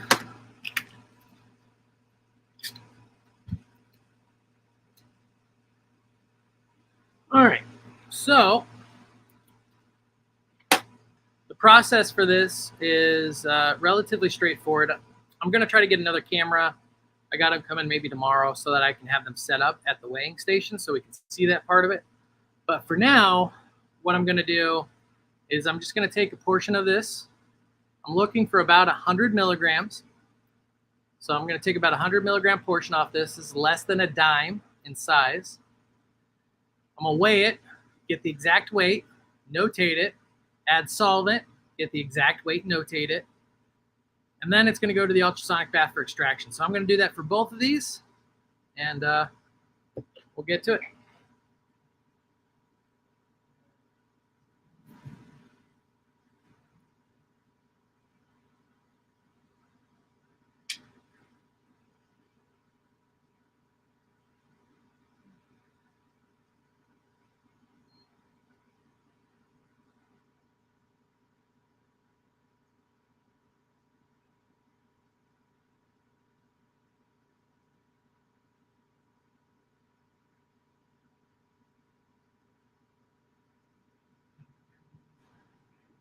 All right.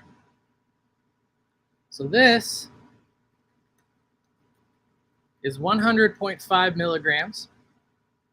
Not very much, but this is all we need to actually run the test. And when I do run the test, I do try to take portions from different parts of the bud just so it's as representative as it is possible.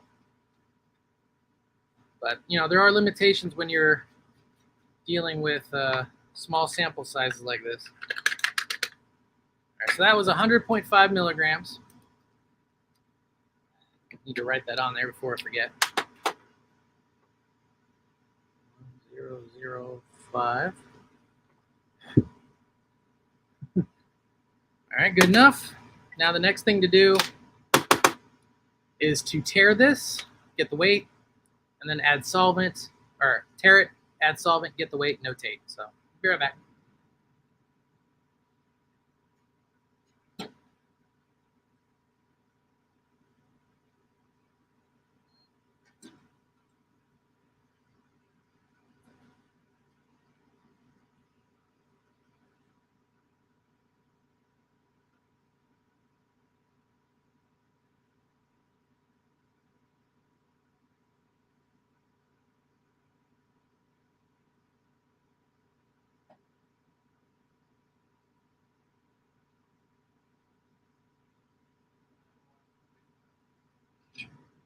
All right, so solvent weight is 9.5515. Let me just triple check that.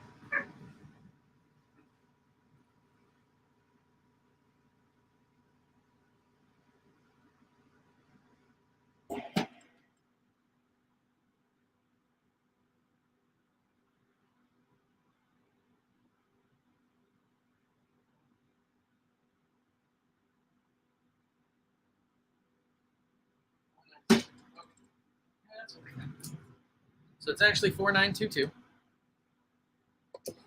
So 4922.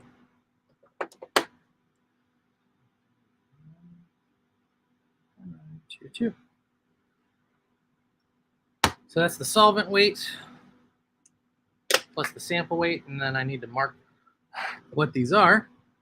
So this was the purple panty dropper. I'm just going to call it PPD.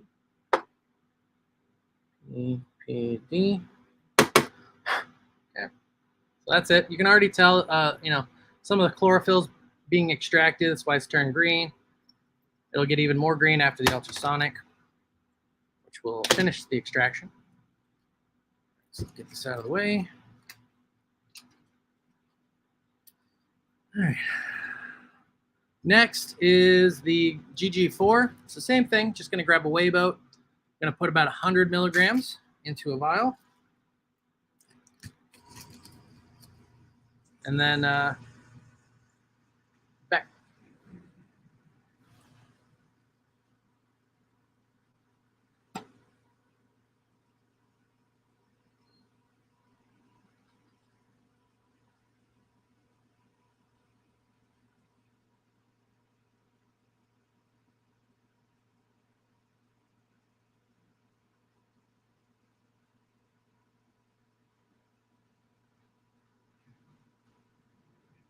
So once again, that's the amount we need. This is 110.6 milligrams. Write that on here first. 1106.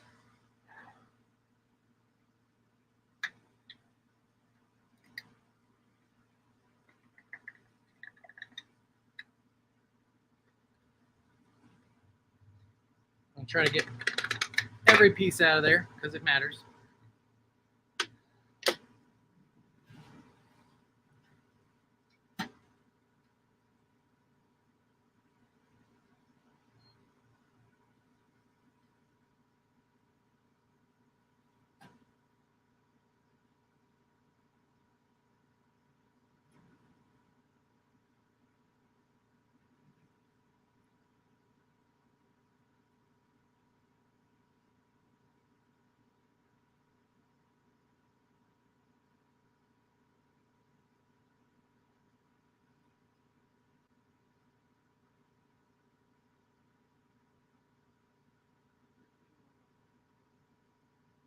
All right, so that was weird. 131191.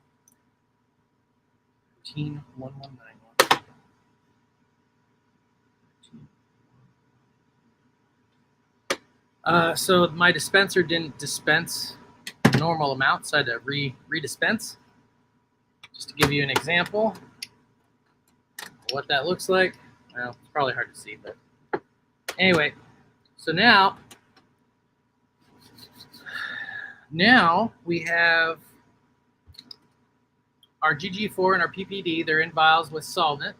We've notated the solvent weight, the amount of compound. I need to write GG4 on here.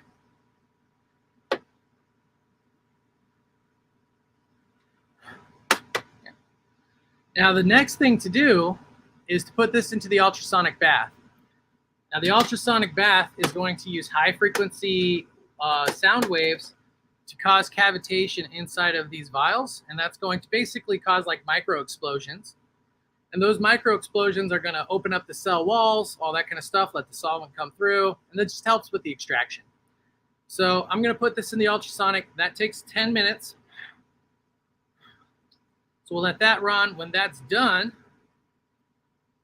then we'll do the dilutions, get them in the GC. But in the meantime, we'll head back to the microscope. So I'm going to put these in there.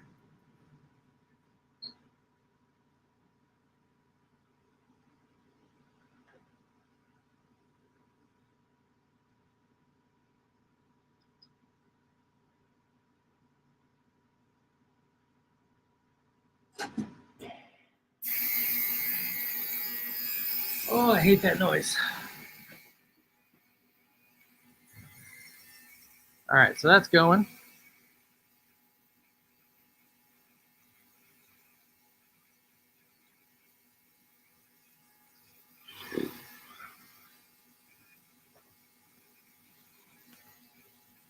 All right, what was it? Helios that I used?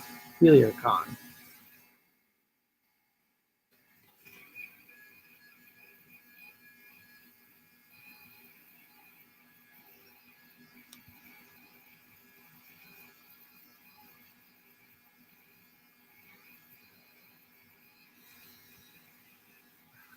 Get out of the way. What the fuck is this thing?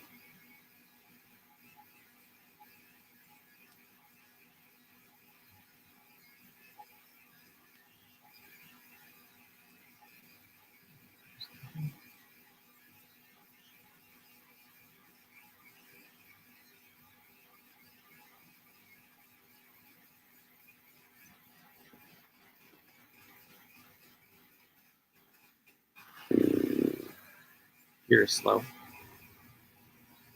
Really irritating when the computer is very slow. What are you even doing? Come on. Fuck off.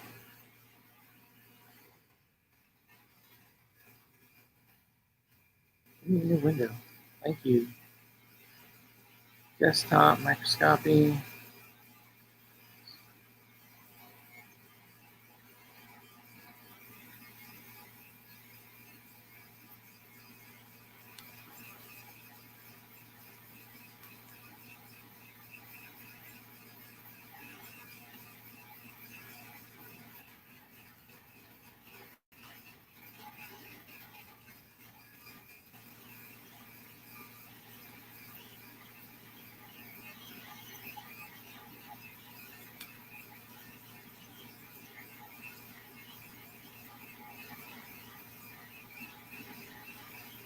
Yes. Okay.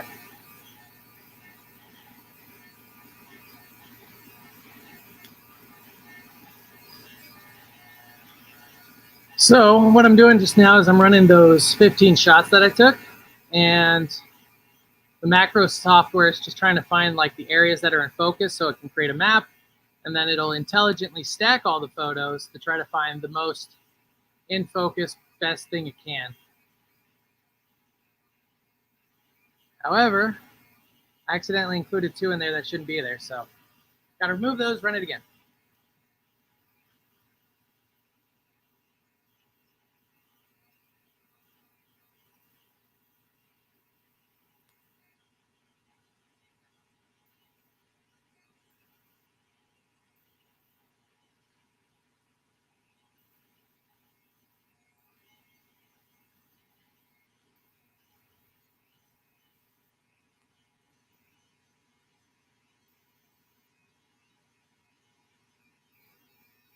Oops. Had a couple others sneak in that aren't supposed to be part of the sequence.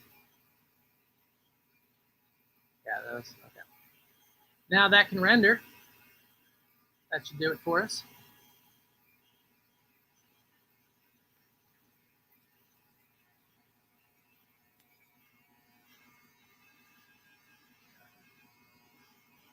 Oh my goodness. Like, am I having all kinds of trouble today or what? Can I be heard?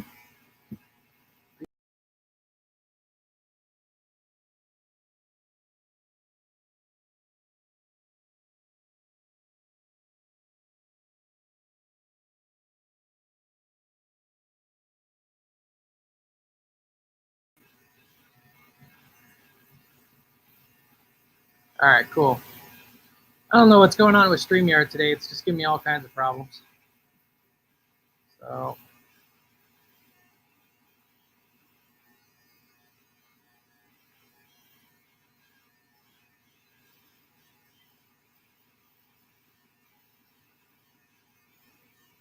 that's cool. So that's what the macro shot was able to do for us, is get all this detail and then stack it together to make an image.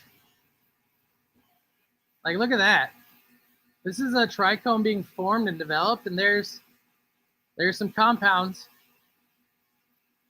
How freaking neat.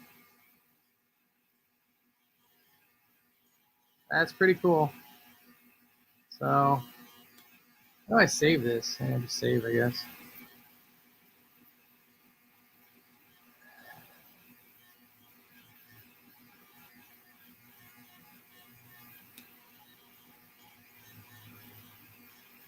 Very, very cool. Anyway, so that's that. That's the stacking. So that piece of software with the macro thing and with the microscope combines, that's how you get some of those really detailed macro shots. Take a bunch of slices of photos and re-edit basically.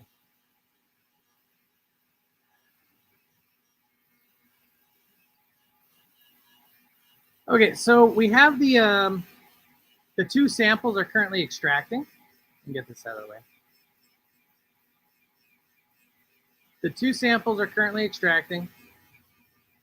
After they're done,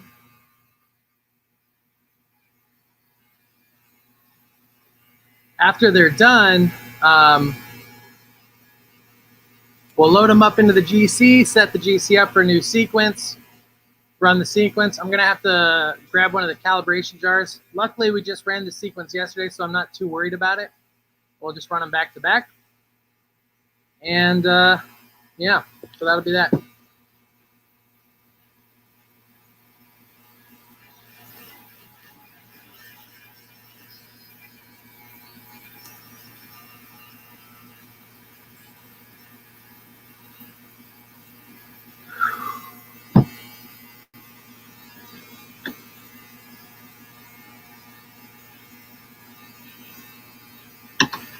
So what are you guys up to today other than watching all this, listening to all this noise in the background?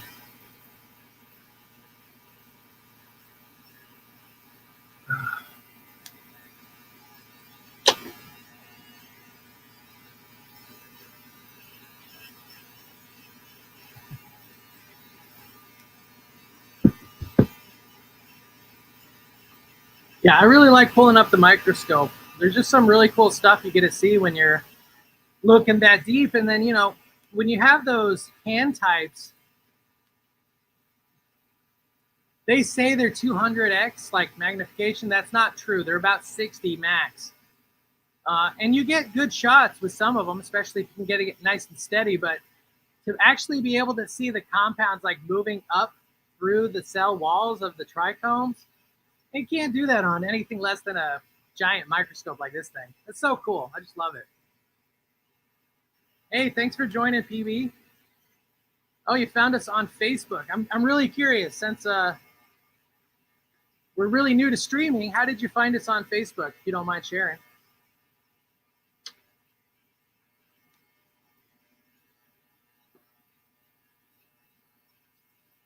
Oh, yeah. Let's go log into Reddit and see what nonsense is happening over there.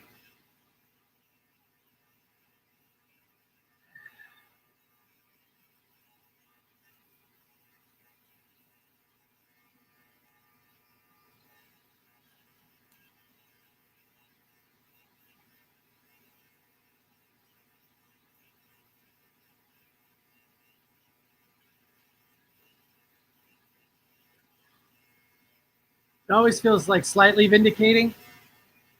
You know, it's not always easy putting yourself out there.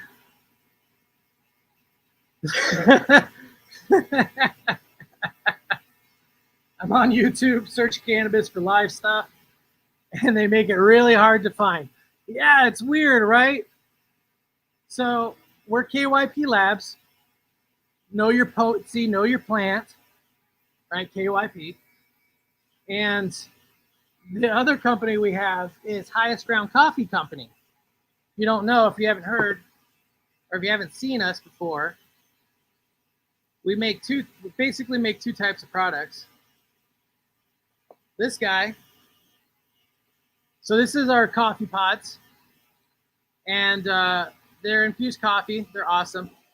But the company name, it's hard to see, maybe here, is Highest Ground Coffee. I love the name. But Google will try its very damnedest to make sure you cannot find us. You could put it in quotes, you could put it in everything, doesn't matter. Google's like, you don't want them. They're not what you were looking for. We've even got like 7 5-star reviews on Google reviews, right? And Google's like, nah. Don't you worry. Oh, hey, cool. Yeah, definitely hang out on the future site on occasion anyway. Sometimes it's science based, and I really enjoy it when there's a lot of science discussions. And then sometimes it's drama based, and that's not fun. What can you do, you know? Oh yeah. So Ray, if you don't know, Ray is the man for whom we developed Inflammation Jane, which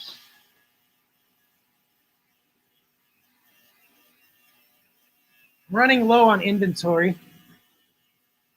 And if you don't know, I have to go to a food processing place. I have to take all my equipment. I have to take all my coffee. I have to do all that shit. I have to take it to a food processing place, which luckily it's the restaurant next door when they're closed. But that's when I get to make the coffee pod. So I'm getting low, but so Inflammation Jane. Now that's the coffee that we started for Ray in particular, and the results on it's just been incredible. Just like absolutely phenomenal. And I think part of the reason for that is, Inflammation Jane is a combination CBDA and CBGA. So both of those are really anti-inflammatory in effect, but there's not good delivery mechanisms to get you CBDA, CBGA, and actually have good efficiency. At least there hasn't been in the past. And that's the cool thing about the coffee, is the coffee is able to make the CBGA, the CBA water soluble, makes the particles really, really small. And because the particles are really, really small, they bypass your digestion. They bypass all of your processes that would normally strip away cannabinoids from reaching your receptors, from everything else. And you actually get to uptake the cannabinoids. And because it's water soluble, because it's part of coffee and it's basically part of the edible process, the cannabinoids release into your body, into the soft tissues as they go through. Hey, Inflammation Jane. Yeah, so Ice Grounds Inflammation Jane. Well, that's good. So I'm glad that it shows up. I think if you search Original Jane or Energetic Jane, I think those also show up.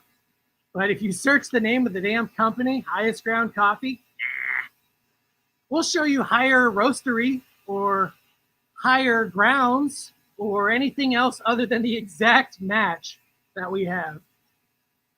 So if you have inflammation problems, this coffee works wonders for it. Yeah, so inflammation, cannabinoids, cannabis is awesome, right? But the reason cannabis is awesome is because we have something called an endocannabinoid system. And our bodies naturally make endocannabinoids, okay? Endocannabinoids happen to be very, very similar to cannabinoids. So the reason why cannabis works or does anything for us at all is because we have this endocannabinoid system, and the cannabinoids are able to interact with it, right? So that's the only reason cannabis does anything for us whatsoever, which is really awesome. Now, the bummer about smoking cannabis is you smoke it, right? It decarboxylates it, so you never get any of the acidic forms. And then when we're talking about absorbing cannabis in digestion terms, your body does everything it can to exclude cannabis from getting past, right? Our bodies are mostly water. Cannabis and other similar compounds are litholic. They're oil-based, right? So oil water don't naturally mix anyway, and our body already has a hard time turning those oil compounds into something we can use. Smoking works because it vaporizes and makes them really small. But the downside to that is you can't have your acidic cannabinoids into your body in that form. You can't smoke them and get that high efficiency and bioavailability. That's the cool thing about the coffee. The coffee makes it possible to take those up. And then because you're actually getting cannabinoids into your gut, into your intestines, into all your areas, you're actually getting the benefits of cannabinoids, right? Because the way that it works, I have to get a graphic model or something, right? But the way that it works is you have receptors. There's two types of receptors, CB1 and CB2. Now, CB1, primarily found in the brain It's responsible for controlling like motor function and mood and your cognitive sense, like all kinds of stuff. That's CB1. CB2 is primarily attached to your nervous system, your immune system as well. So CB2 receptors have a different effect because they're different parts of the endocannabinoid system than CB1. Cannabis, when you smoke THC, CB1. CBDA, CBGA, and other forms act on CB2. Now that's really, really helpful because CB2 is part of our inflammation and part of our general overall like immune system and overall health. CB2 allows you to, you're biohacking, right? When you smoke, you're biohacking your body and saying, hey, I know you make this thing naturally, maybe not THC, but other similar compounds, right? You're biohacking your body and say, hey, here's a bunch more of this stuff. Do all the good things that happen when you see this, right? And one of those things is inflammation resistance and actually targeting inflammation. So when you get the CBDA, the CBGA, the acidic forms, I don't have THCA to work with right now. I've got to make some or find a source for it. But when you get those acidic forms into the tissues, into the areas that have inflammation, they actually get a signal of the receptors that say, hey, let's fight that inflammation. We're going to reduce the inflammation in this area. Because, if you don't already know, THC works to provide pain relief in two ways. The very first way is simply like a numbing of pain. It blocks your pain receptors, so you're not perceptive of the pain as much. The other way that it can help, again, it's less effective in smoking form, but the other way that it can help is to actually treat the source of the pain, which might be inflammation related or otherwise. So it's really cool when you get to look at the cannabinoids and you get to look at, smoking is a limitation to cannabinoid consumption, but so is just taking them normally because our bodies do not want to process it. So this method of making them water soluble, making them really, really small, get them into your body, and you actually get a medicinal level of benefits without intoxication. And that's the biggest thing to note about the coffee. Although some formulations are intoxicating, and if you're very new to cannabis consumption, yeah, it'll get you high. But if you're, a regular user, if you're regularly medicating with cannabis, chances are it's not going to get you high, but it will get your body right, or more right anyway. And that's the other thing to note about this too, right? The cool thing about the system is it's customizable. We started with Energetic Jane. Energetic Jane is combination THCV with CBD full spectrum. Now, if I remember right, we got some, if I remember, and you can correct me, Ray, but I think we got some Energetic Jane to Ray, and if I remember right, the Energetic Jane helped, but it wasn't a complete takeaway of pain. And if I recall correctly, maybe Ray will correct me here in a second, but from what I remember, he tried the Energetic Jane, and then he tried the Inflammation Jane, and the Inflammation Jane took away all the pain, all the internal pain, whereas this took away a lot of the pain, but not totally. And it's different formulations. So hopefully Ray will chime in. He'll correct me if I said anything wrong there. That one of the things I want to always stress, always stress. Okay, cannabis is awesome, but like I said, cannabis is awesome because we have an endocannabinoid system. Ray suffers from UC, right? Cannabis doesn't treat UC. UC is not treatable through cannabis. However, one of the symptoms of UC is inflammation and pain, right? Cannabis can target those. So I want to make sure that I'm always as clear as I possibly can be. This is not intended to diagnose, treat, do anything else. That's the FDA disclosure, I have to tell you. But it's important because there's no studies, there's no research that says cannabinoids can treat UC, or they can treat gastroparesis, or they can treat arthritis or whatever else. Like the feedback we get from folks who use this coffee say, oh, my bursitis is gone, the pain in my shoulder is gone, this, that, whatever. And that's awesome. I love to hear it. But the thing to always stress about that, our bodies are doing that because we're biohacking, in a sense, through cannabinoids. So I'm a regular user of the Extra Strength Original. Made me have to relax on the couch. Yeah, I'll tell you, I accidentally started one of my days. It was still dark out, so I have boxes of inflammation or energetic gain and other ones next to each other. I grabbed some extra strength original, and that was not a productive day at all. And part of the problem with that too is the extra strength, the cannabinoids in it, they're longer binding, so you can have up to 10 hours of the binding effect. So you won't be high for 10 hours, but you might have like a subtle in the background kind of thing. Ah, that's a great question. Thank you, PB. How can you get 30 milligrams of THC at 0.3% without having a 10-gram dose? Well, that's a wonderful, wonderful question. I'm going to show you.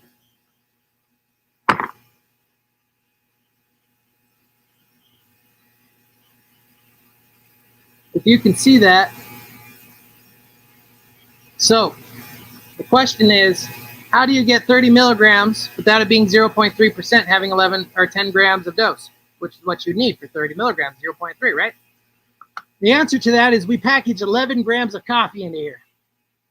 So there's 11 grams of coffee plus the weight of the container, which, by the way, I rarely talk about it because not as many people care about it as much as I do, I guess. But you'll notice these are brown. These pods actually are materially less than regular K-cups. They weigh about 1.2 grams less, but they're also completely plastic free. They're compostable and they're BPI certified to be commercially compostable. And you can throw these in the garbage and they actually break down. So awesome. I actually have a couple of these in my yard doing an experiment between this and the regular K-cups. These cups, you step on them, they smash, they break, the contents spill out, they start to break down. The regular K-cups, they just flatten. It's so stupid. But anyway, so these are compostable, biodegradable, plastic-free pods and lids. And in that is 11 grams of coffee. So that the coffee is infused with the THC. That puts us a little bit under 0.3 because I try not to skate towards that line. So technically, I could fit 42 milligrams of THC into one of these pods. That would be the most I could fit in here and still ship it. But that's the idea. So there's 11 grams of coffee, 30 milligrams, still a great dosage for effectiveness, even for smokers. But it's close to like any higher, and they might say, "Oh, you were trying to, do some stuff you weren't supposed to," right? And I try not to do that as very much as possible. Everything, try to be as up and up as we possibly can be. Oops, my bad. So great product. Wish I could try it, but I'm in Canada. So from my understanding is that I follow that due to government regulations. So technically, from what I understand, I'm not a logistics guy. I'm like an engineer who's figuring everything else out along the way, right? So I'm not a logistics guy, but what I've read suggests with the right paperwork, yes, they could ship to Canada and even to the United Kingdom, but I don't have the logistical shipping experience to make sure that paperwork is correct. So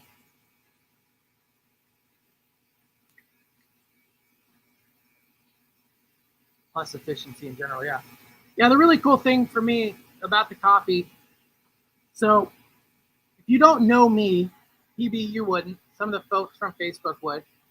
But if you don't know me, I have this lab. This is the cannabis lab. This is what I do.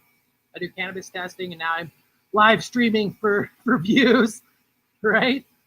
So I have this cannabis testing lab. Again, that's Know Your Potency, Know Your Plant. We do plant gender testing. We do potency testing. We can do terpene testing and other stuff.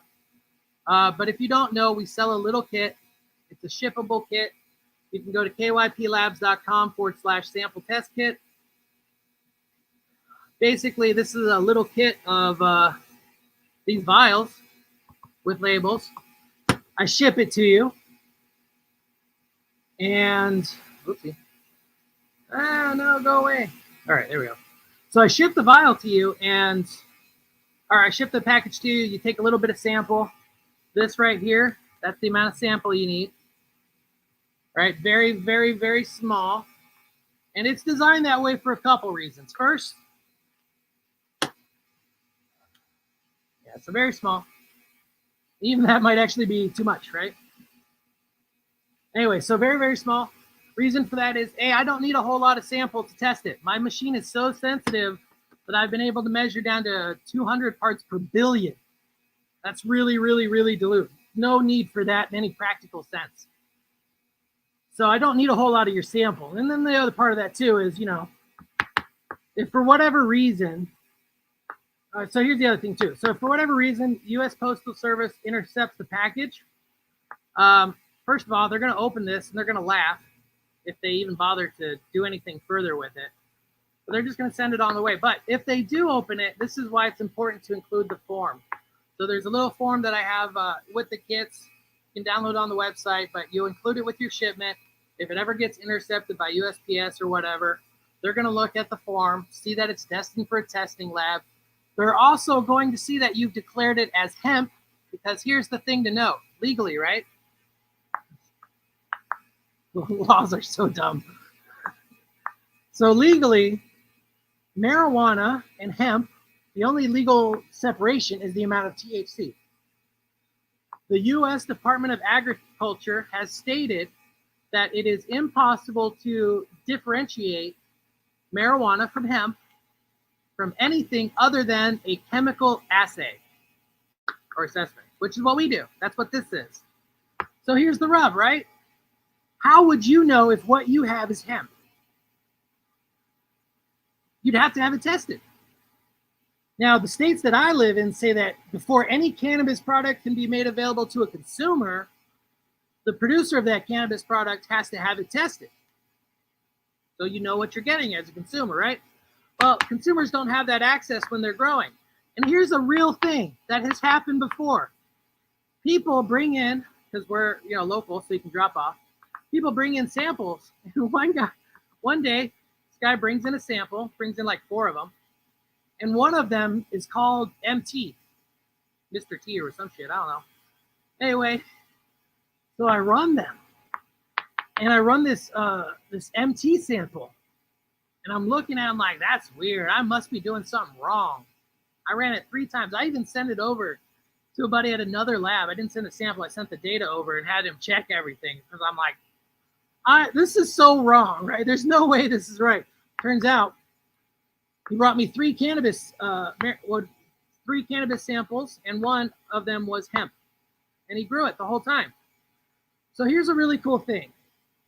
If you don't know definitively, and you don't, no matter what you think, you can smoke whatever you want, no matter what. If you were to go and sit on a stand in a court of law, and you said, I smoked this and it felt like 14%, it's definitely THC. That's not going to hold up.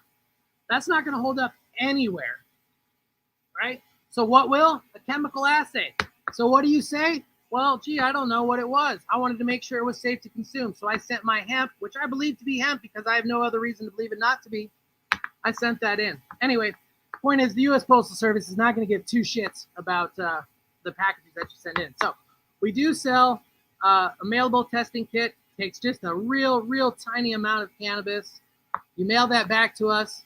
We'll test it just like we are on live stream. Yeah, that's taking forever. Feels forever. Anyway, we test it on live stream just like we are right now, and then you get your results. Typically within a couple days, but it just depends. But usually it's within 2 to 3 days.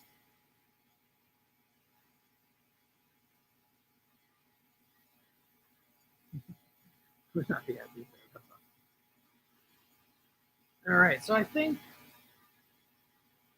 we got about 10 seconds before that thing's going to be done. So the next thing will be I'm going to throw those in the vortex mixer so that they're homogeneous. So that'll take 2 minutes. Then I'm going to extract some from the vials and put into smaller ones. And then after that's done, those will get labeled and recorded, and then they'll go into the auto sampler. We'll hit the software, get it running, and then Yeah, we'll get it going. Hey, Chris, good to see you. I'm going to order KYP today. Hey, I love it. All right. Yeah. So, all right. So what I'm going to do is I'm going to grab. Well, you're not going to see it because I'm going to go grab over here, grab my 2 vials, put them into the vortex mixer, put it on the vortex mixer, which is right here. This little white thing. Oh, man, this is challenging. Anyway, this little white thing right here. That's going to vortex mix for 2 minutes just to make sure everything's nice and homogeneous. And then we're just going to extract some through a mechanical pipette. We'll go over the dilutions and all that stuff, but we'll do that here so you can actually see it. So stand by.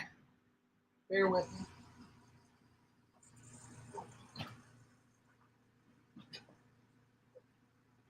All right. I should be wearing my lab coat, but it's kind of warm in here with my long sleeve shirt.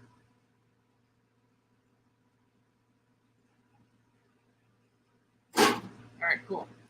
So I don't know if you recall just how these looked, but you should be able to see now just how lime green these are.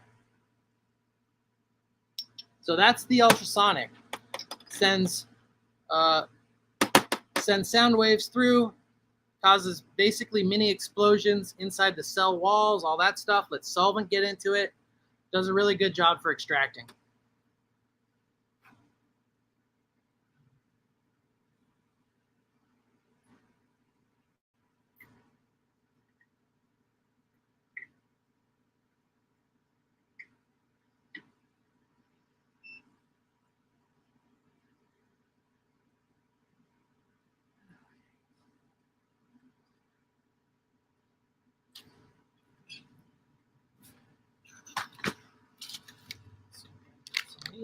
These.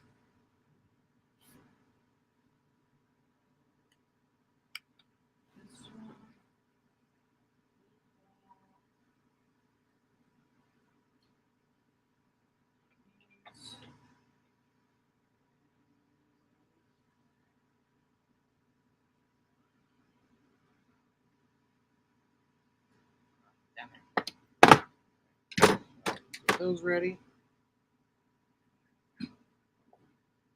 So the first thing that I like to do, so again, these are mixing, and then they're going to go into these vials right here. So the first thing I like to do is put this little label.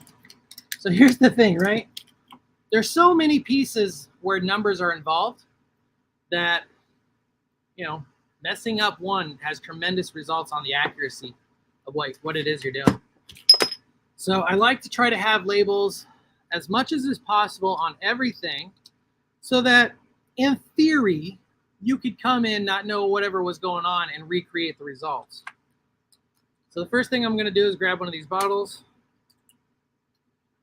and slap this sticker on it. So this is a 10x sticker, 10x DF, that stands for dilution factor, so 10. And flower samples are always 10. And the reason for that is, well, any more dilute, and it'll be hard to see anything on the GC, that is. Well, that's really the main reason. So, there's a couple of reasons. When we do GC testing, we want to actually see really good peaks. And what do I mean by good peaks? So if we're looking at these red peaks right here, see how they're really nice and sharp? They just go up and down and like really clean. That's awesome. What we don't want to see is a peak that looks like this. Really overloaded. When you overload, so essentially it's called overloading the column. And when you overload the column, you lose your accuracy. And the reason you lose your accuracy, when you overload the column, right? So the way that this all works is based on retention time. Retention time is how long it takes for a compound, once it gets ejected, to go through the gas chromatograph, go through its column, and then go out the other end. That's the retention time. So when you overload a column, what happens is that column takes longer, it basically just takes longer for that compound to come out. And so your retention time gets affected. And it's hard to look at it and be, certain of what you're doing is accurate. So you don't want to overload the column so that the compounds have a really long time coming out. So that's what that is. So we find, and essentially this is through trial and error, but we find the dilution factors that the machine is like, what it responds to, what it's happy to have, what it has to work with, and then you work around that. So whenever you see me do calibrations, you'll always see me starting at 125 parts per million, or about there, like where as reasonably as I can. And part of the reason for that is my machine has good separation at that level, but not like if you were to double it up at that point, then separation doesn't look as good. Retention time starts shifting, like all these things that affect your ability to be accurate. So we want to inject only enough sample to see it, to quantify it, and not overload the column. So that's why we have a 10x dilution factor. And again, that's just been through trial and error. You probably can't see what I'm doing right now. I'm doing one of the more fun and exciting things, as you can tell from my tone, in the lab, which is reloading the pipette holder.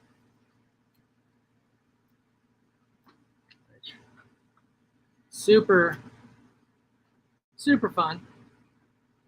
Something I love to do. In fact, I wake up in the morning like, am I going to get to reload my pipette holder today? I sure hope so. All right, that's good enough for me. I'm not going to bother filling the whole thing up. Bingo. All right, and then over here, so here's the other set of pipette tips. Yeah, no lab assistant, unfortunately. Yeah, I do wish I had a lab assistant. Maybe one day we'll get big enough and like somebody who's actually in the area is like, oh shit, I want to go learn cannabis stuff firsthand. I'll go volunteer to help. That'll be cool, maybe. All right, so I'm gonna take these out of here because we don't need these anymore.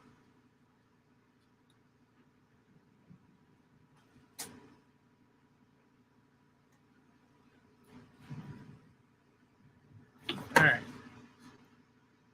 So now we've got our 2 vials. These have been vortex mixed for 2 minutes, so they're nice and homogeneous. I have no room. Okay, so these have been weighed, extracted, ultrasonicated, all that good shit.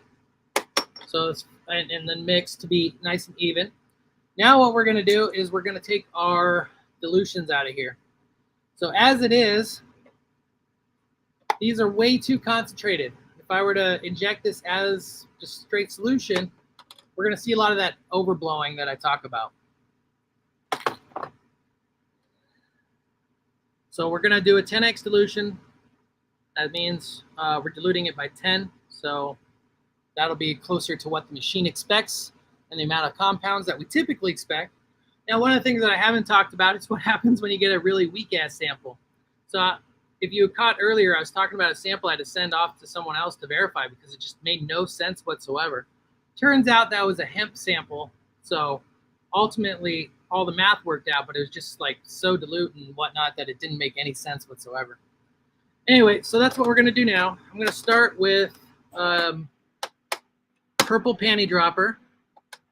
And the way that this is going to work, we're doing a 10x, so I don't have to actually change anything on this guy. Let's see. So this is going to be 100 microliters. So we're going to take 100 microliters of solution out of here, out of these vials. And then we're going to add 900 microliters through this other pipette. Okay. So we're going to add 900 microliters of solvent to these vials. And then that's going to give us our 10x dilution. So let me, I need to grab some solvent, some fresh solvent.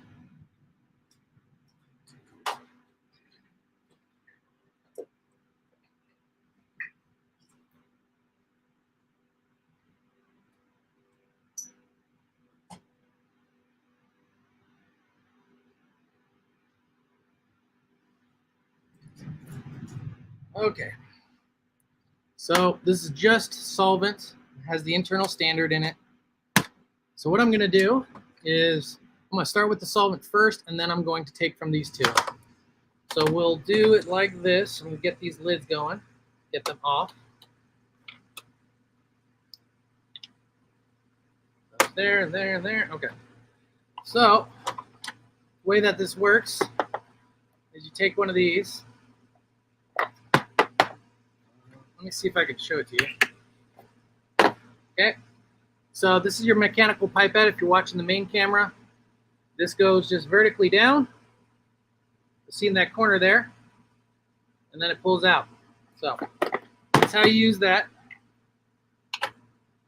So what I'm going to do is take my solvent here. See if you can get a good shot of that. I don't know if you can see that coming in there or not.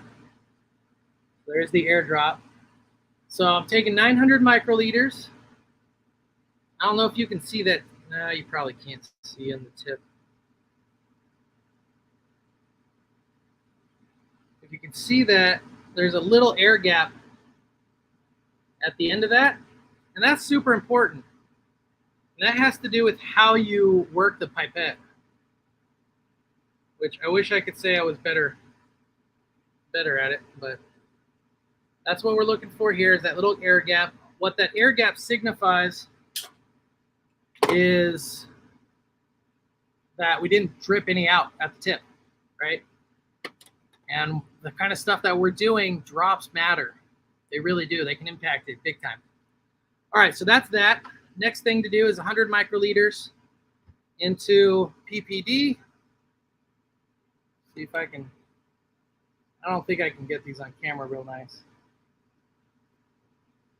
All right, well, you can see that on the tip.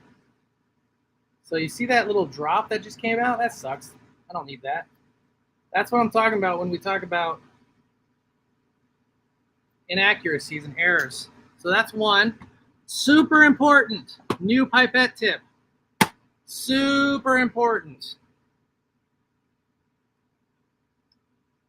All right. Oh, shit. See? Okay. There's that. Oh.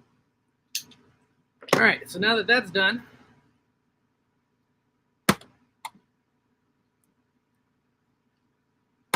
now we'll grab some lids. Actually, had some out already.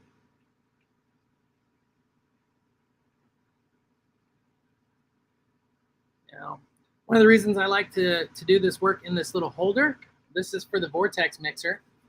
So after you get done doing whatever it is you're doing, in this case, making the dilutions, now I just go set it again. It's going to be this little white machine, where my hand is, roughly.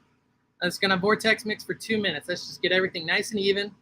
And then after that, they're ready to go on the GC. So before I screw up and forget to label these,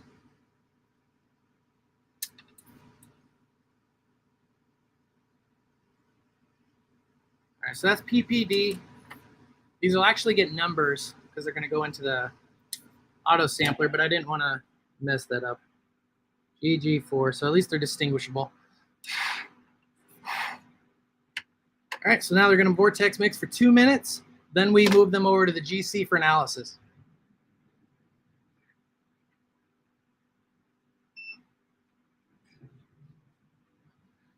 All right, so that's that. So now I'm going to do some workstation cleanup because A, don't have a lot of room to work with, but also B, I want to show you. All right, so this one doesn't matter, but I'll show you on the other one.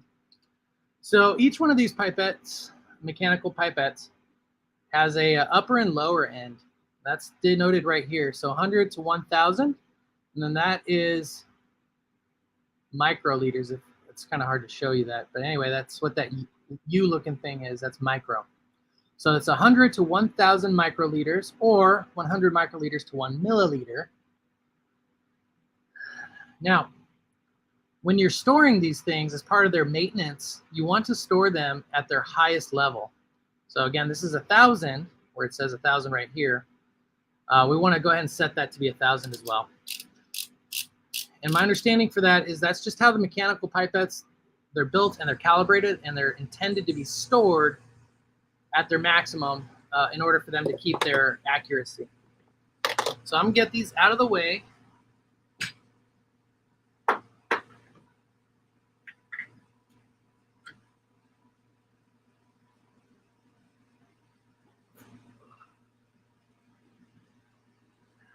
All right, under 10.6. The other unfortunate thing is sometimes the acetone comes off, but luckily I knew that was 106, 110.6, and yeah, so just 100 there. All right, so now we got 2 minutes to wait on the mixing, and then we're gonna put them into the GC. So we'll set the software up for that now. And I'll set that so you can follow along.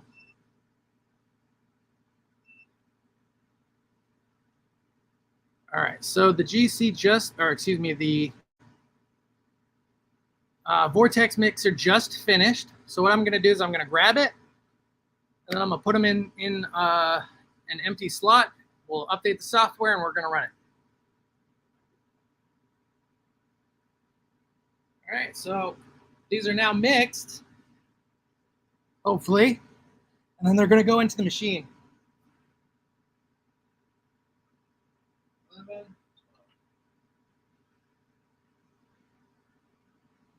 Okay.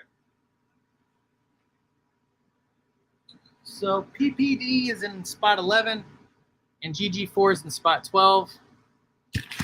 Let's go ahead and update the sequence. So let's do 11, 12, or actually, delete that. 11, 12, delete those. So this is PPD, PG4. And the thing to do is to update these numbers. So the sample amount was 100.5 milligrams. And then the multiplier is 9.4922. Solution is 10. Solution is going to be 10 on both of these. All right, so for GG4, we're going to do a weight of 110.6, multiplier of 13.1191. And if you're wondering, like, hey, why is that one 13 and the other one's 9? That's because when I did the first run through it, it did not dispense the full amount, so I just had to go ahead and dispense more. But luckily, that's not a big issue because we're weighing it instead of relying on volumetric measurements, which is going to be more accurate anyway, at least in theory. All right, so come here. We're going to update this to today's date, 11:30. Hit OK. It says it doesn't exist, but obviously it doesn't because we haven't done it before. Then I save it, go back to sequence table, and now we're just going to run it.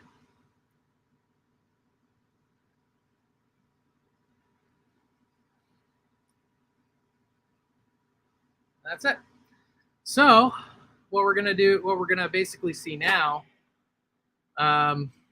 this thing's downloading the information to the computer, to the GC, and then it's going to start running them through. And I want to get a camera up there so you can actually see that, which I'll do hopefully here in the near future. I'll have that available. But anyway, so that's going to take these vials that we just put in there, which I put at slots 11 and 12. It's going to run that plus 2 of the calibration points. And then that whole process is going to take about an hour for all 5 or 6 of those to run. So, maybe around noon 30 or give or take, we'll have the ability maybe to look at getting some data out of that.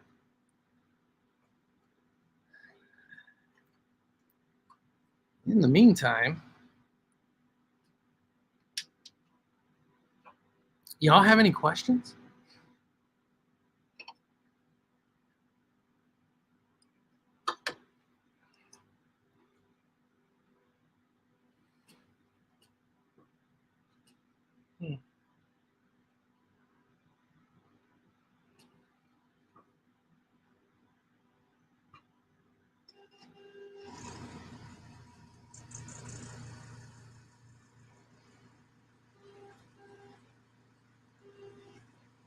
All right.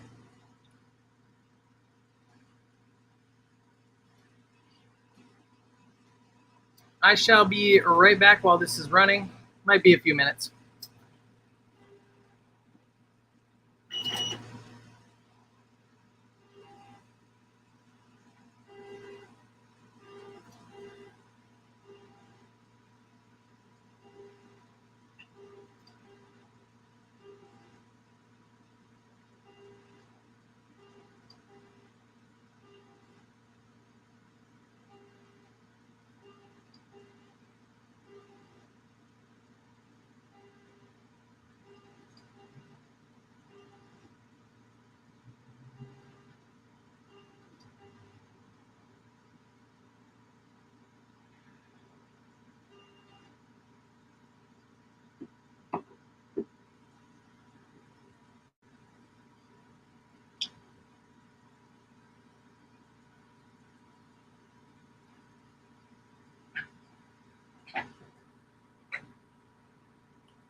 So one of the things I haven't talked about.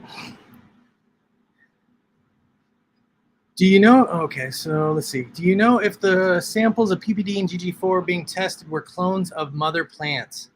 I do not know that. I will ask. I don't know if Don is in the chat right now or not because I only see some of it. But these were his samples. So I will ask him. I know, because I'm also curious about that, right? Because one of the cool things about this machine versus, say, like a T-Check or a Purple Pro or like any of those kind of like things you might start seeing at head shops show up. This thing is so sensitive that we can test leaf samples as early as the first set of true leaves and see cannabinoids. That's really cool.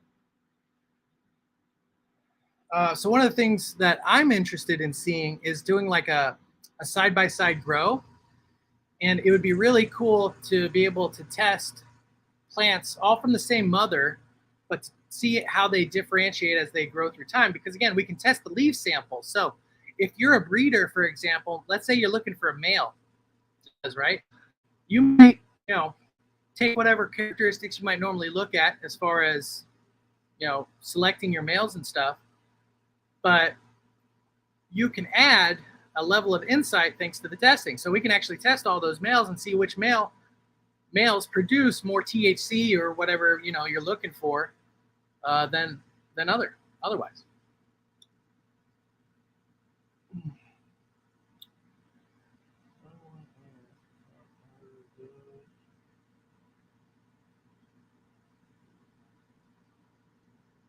One of the things that's always intrigued me about cannabis, I smoke cannabis, and there's a very noticeable difference between strain 1 and strain 2 sometimes. And it's always been on my mind, like, why?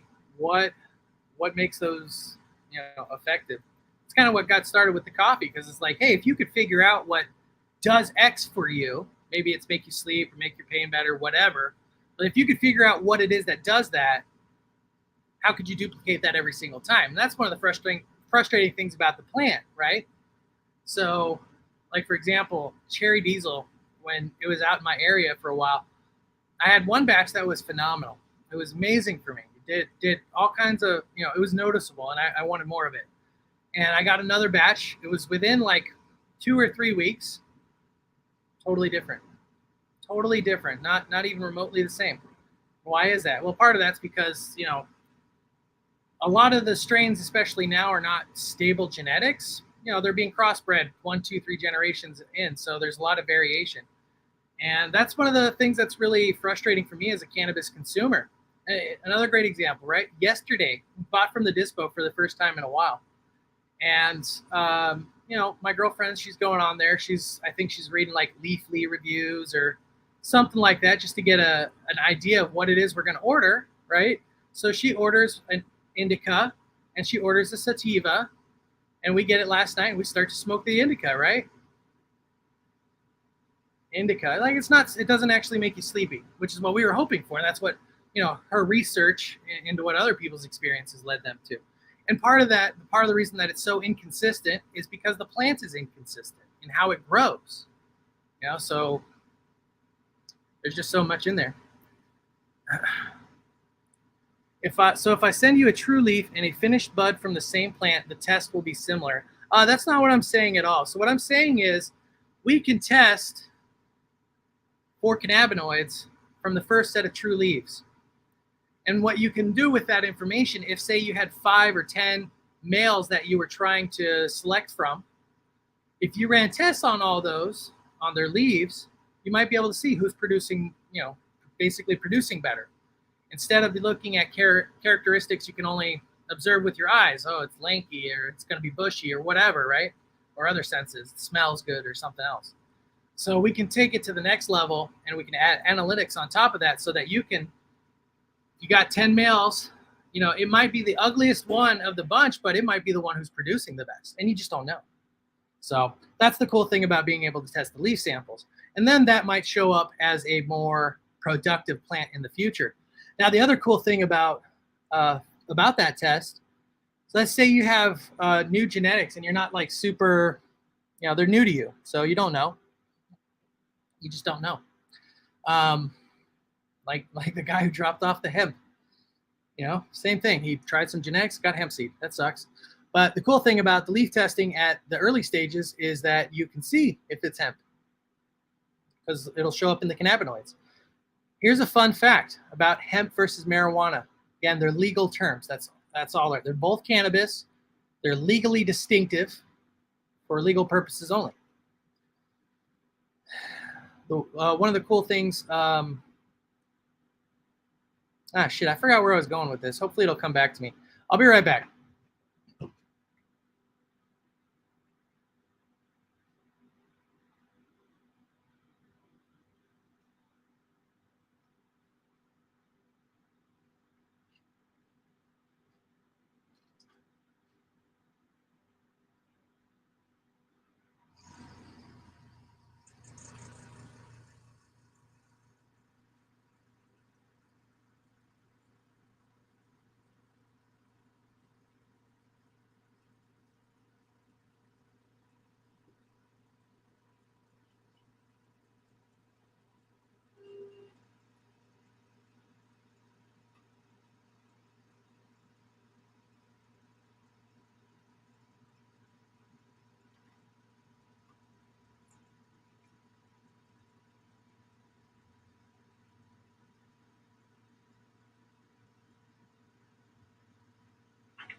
Oh.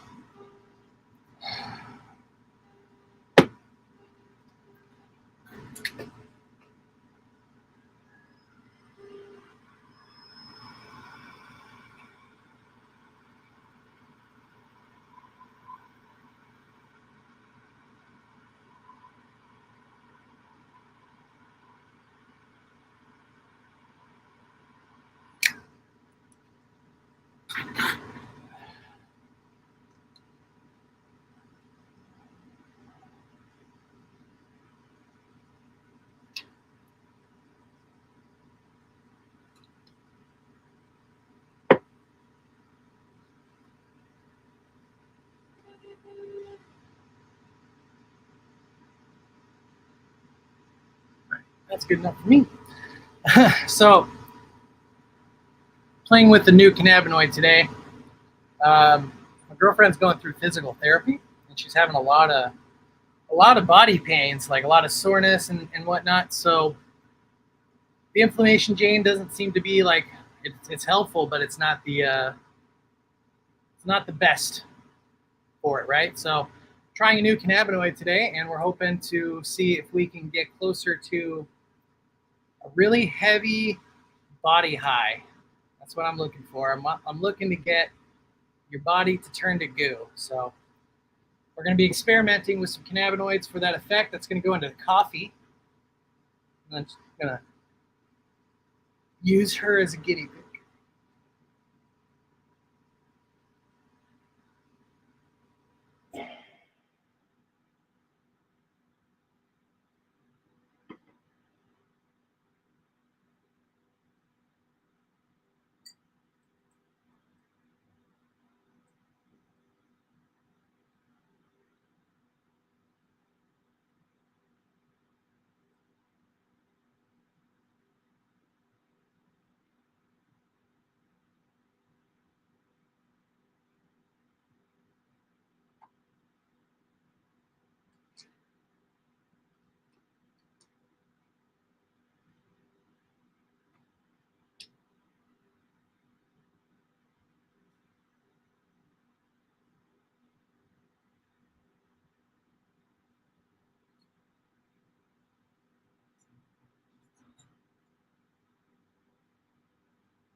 How do I source my cannabinoids?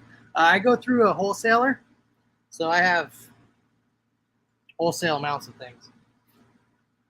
That's unfortunately how you have to do it.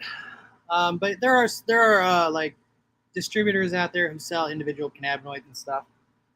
Just go to them, kind of thing.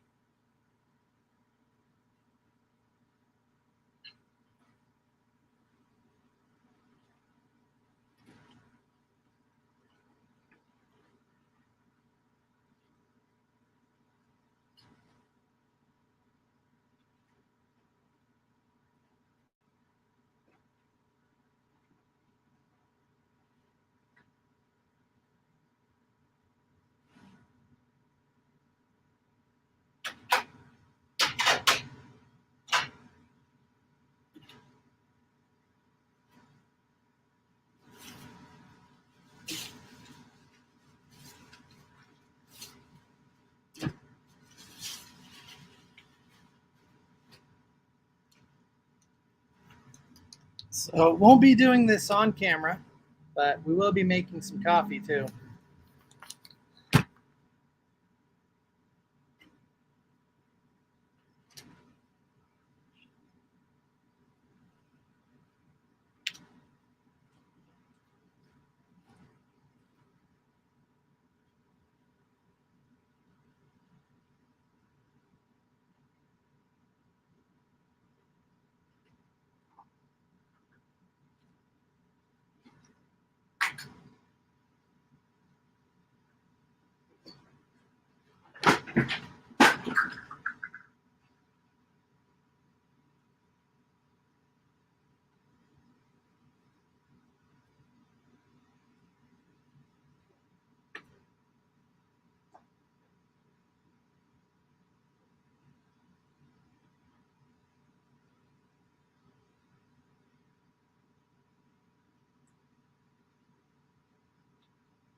Yeah. So, old scratch, that's a great question. Can you add or subtract each cannabinoid? Yes. So that's partly why I have all these as isolated forms. So for example, I have some what's called CBNO. Let's see if I can show that to you better. Okay.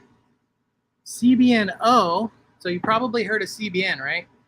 CBN being the nighttime cannabinoid, whatever. So the O means it was acetylated, with the idea that after it gets into your body, your body is going to strip off the acetate molecule, and then it becomes CBN again, and then CBN can go do whatever it's doing inside the body. So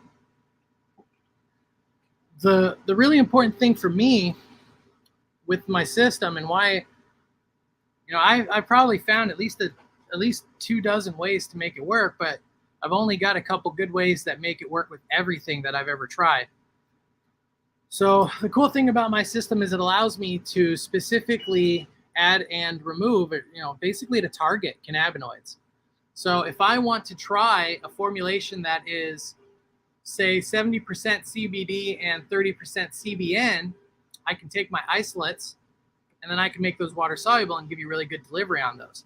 And that's been the most important thing for me, right? Going back to the idea of like, we just ordered from the dispo. We wanted sleepy time weed. Didn't really get sleepy time weed, make you feel tired or want to go to bed or anything. And that's really frustrating. That's really frustrating as a cannabis user, but it's also really frustrating as somebody who medicates with cannabis, right? If cannabis is your medicine and you rely on it to medicate you, having such inconsistency from flower to flower, like, that's terrible, right? You wouldn't tolerate that with your doctor or anything of that nature. So that was the whole point behind the coffee system, was that it would allow me to figure out what cannabinoids worked for whatever it is I was trying to do, and then deliver them to the body without having to smoke it. And, part of the reason for that is because my lungs are getting worse and smoking is hard. But also, happy benefit is that by taking cannabinoids through non-smoking consumption, you get to have benefits of cannabinoids you can't have when you smoke, like CBDA or CBGA or some of the acidic forms that are decarboxylated when you smoke. So that's the really cool thing. Yes, can add, subtract cannabinoids. That's how these formulations are developed, right? So Energetic Jane is THCV added to CBD full spectrum and then made water soluble. So I'm doing the same process today. I'm not going to show it on camera because there's some, let's call it sensitive, like proprietary product development stuff. So I'm not going to show that on camera, but I'm going to be making the cups here in the next few minutes. And my goal for today, for those cups, like I said, so my girlfriend, she's going through physical therapy right now, and she's having a lot of body just discomfort and having a hard time sleep because it's so uncomfortable. So my hope is we're going to try a cannabinoid. It's called H4CBD. Okay, that's the cannabinoid. And H4CBD, basically it's hydrogenated CBD. So if you've ever heard of HHC, hexahydrocannabinol, that's hydrogenated THC. So if you can think of like the equivalent of butter versus margarine, margarine's hydrogenated, generally speaking, right? So that's kind of the same process, but with cannabinoids. Now, the benefit of hydrogenating the cannabinoids is twofold. One, they're a lot more stable. They don't oxidize. So they're really, really shelf stable, which is awesome. From a hemp processor standpoint, hydrogenation is really good because your HHC will be less than 0.3% THC. So that means it's a legal hemp product and you can do whatever the hell you want with it. Now, the H4CBD is also hydrogenated, and it's supposed to have a greater binding affinity. So the folks who have tried H4CBD, at least the ones that I've talked to, mentioned really relaxing, really intense body. So that's what we're hoping for, big body. So I'm going to make some H4CBD cups today in decaf so that I can give them to my girlfriend for tomorrow. And then we might also try adding in other noise, right? So we'll start with H4CBD and just see what it is. Like, what is it like on its own? And how is it effective? And then from there, that's when I can look at like, hey, maybe I think some CBN would be really helpful to the stack, or maybe a little bit of CBD full spectrum or something like that, right? Whatever it is, I can look at it, evaluate each cannabinoid on its own for its individual benefits and effects, and then look at how those might work with other cannabinoids so that you can get those effects. So a good example of that is the extra strength original Jane. So we're limited in the amount of THC that we send. So the extra strength original Jane has, I think technically has a little less THC than original Jane at 30 milligrams. But the extra strength original Jane has other cannabinoids that stack on top of the THC to help give you that body effect and give you a longer, more intense, like high feeling. So we've got a bunch of cannabinoids. I want to say at least 10 of them. Most are ones you probably never heard of, like THCH or THCB, and other ones. But yeah, so that's the goal of the coffee, is to be able to take these individual cannabinoids, assess what they're good for. Because this is the cool thing about the coffee too, right? Because it makes them water soluble, makes them small particles, the uptake of the compound is really high. So you actually get to experience what it's like to take some of these things. This is why people who take the coffee that are high in CBD are like, holy shit, I've never had so much pain relief from a CBD or smoke or any similar type product. But anyway, so that's what we're gonna do. We're gonna make that H4 CBD coffee in decaf, and then go home, try it, see how it is, make some notes. If it's good enough on its own, then that's awesome. But I've got some ideas about combining with THCV to make kind of like a stronger, energetic Jane that's hopefully body high without being like super downer. But I also have the idea to combine it with CBN to see like, okay, can you get like that couch lock effect? Man, I tell you what, if I could find the right formula for couch lock that works for stoners, that gets stoners couch lock, it's over. It'll all be over. That'll be the end. I'll sail off into the sunset. Don't worry though, I'll call the boat couch lock. That's fair, right? All right, so I'm gonna go line up some cups, get some coffee, infused coffee into it, and seal them up. So I'll be in and out. Just let me know. If you have any thoughts, questions, or otherwise.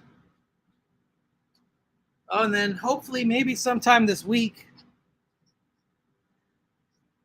Let's see, here we go. So sometime this week, I'm hoping to make some coffee with this like 7 mushroom mix. So I'm thinking like a cold and flu thing, which I certainly need. So I think that would involve myrcene. Yeah, so, it very well could, PB. Here's the fun thing. I have not tried to do anything with terpenes with my coffee system as of yet. Mostly there just isn't a whole lot of demand, but also terpenes are super volatile, right? So they tend to want to escape anyway. Oh, I love the coffee. Anyway, so point of that is I might try that at some point. I have all kinds of cannabis terpenes, cannabis-derived terpenes, and I think it would be really cool to see like what happens when you put it into the coffee. Does it give you more? Does it take away? Who knows, right? I don't know.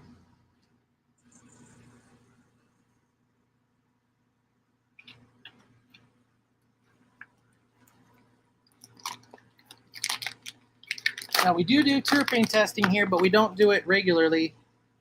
The reason for that is it's tremendously expensive. And it takes forever. Hey, Jeff. Science or cannabis first? Chicken or the egg? Hell yeah.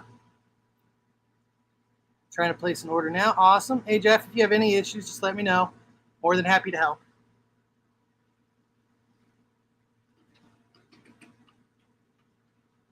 In fact, we'll just leave that little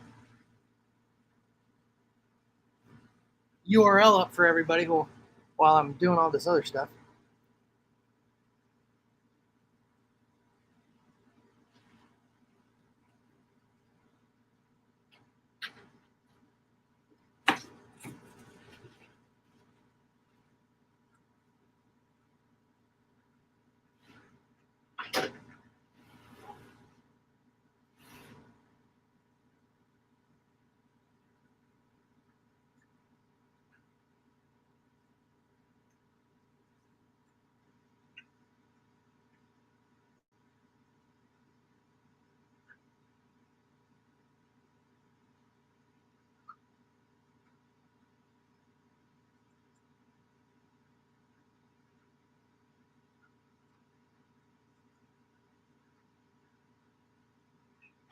Now, I'm curious, PB, while I have you, if you're still here, since you were checking out on YouTube, I was curious, have you seen, like, what other kind of content have you seen for cannabis on the live stuff?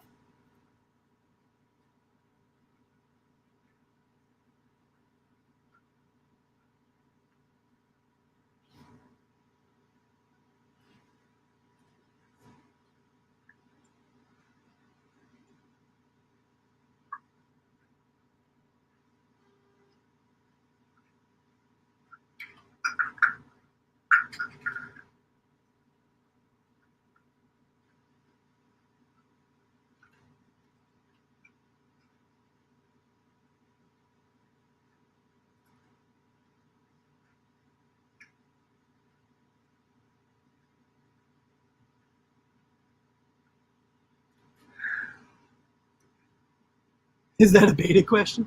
No, I'm just really genuinely curious, like what kind of content is out there for cannabis live streaming? I know you said it was hard to find anything, but I was just curious what else might be out there. All right, let's see. Would you have to do a terpene test to find out how much anthracene is in a plant and how much benefit health wise is anthracene in it? So to my knowledge, anthocyanin, I can't say that properly. To my knowledge, I think you need an HPLC to test for that. I don't think it'll vaporize, but I haven't done any research into that. In fact, here, let me do this. I'm gonna take that comment. I'm gonna write it down because I do want to learn, and I'm curious myself. So for anyone who's not familiar with the anthocyanin, there are different compounds in the plant that you'll see, especially around when you're extracting. So if you've seen, I don't think they're all that popular outside of the cannabis spaces, but if you've seen things like blue diamonds, for example, those are those similar kind of compounds, and they just, there's different ones, and they all refract light differently.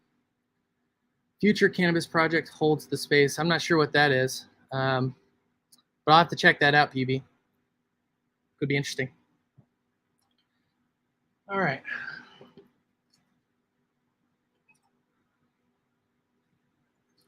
So normally when I make cups, I don't normally make really strong ones right up front, because you never know, like, what's 100 milligrams of high efficiency cannabinoid going to do? Because 100 milligrams smoked isn't going to do it the same thing, right? But I feel okay about the HHCP. So the H4 CBD rather. So what I'm going to do is I'm going to make 100 milligram testers with H4 CBD. And then I'm going to take it home and get really, really high, probably. I don't know. Maybe not. Maybe I won't get high at all.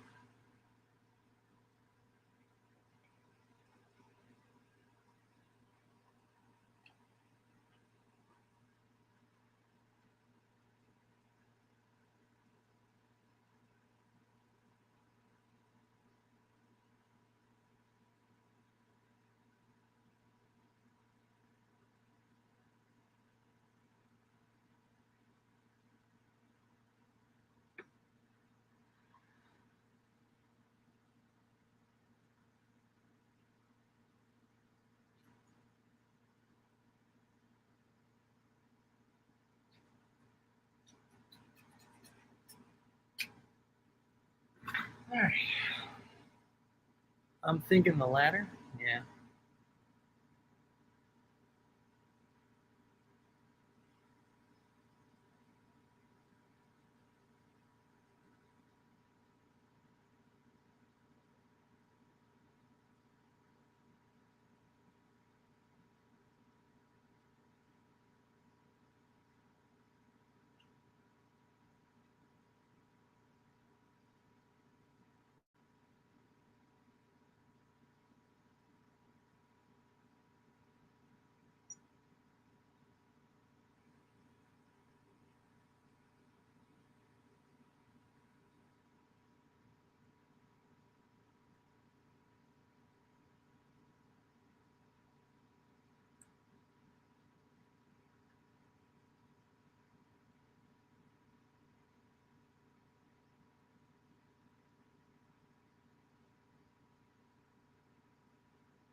All right. So we got the cups made. Let's take a look and see where we're at on the sequence here. Should be getting close. Line 5. We're on the very last one, so that's cool. There'll be one more run, and then we'll quantify those results. So since I'm not in the picture, I'll just go ahead and make myself smaller so you can see the GC running in the background. So all those lines and stuff, that's signals coming out, responses, cannabinoids, all that good stuff. And let's see.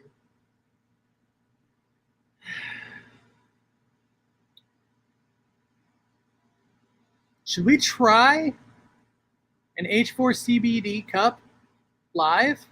Or would that be irresponsible because I got to go home after? Something to think about.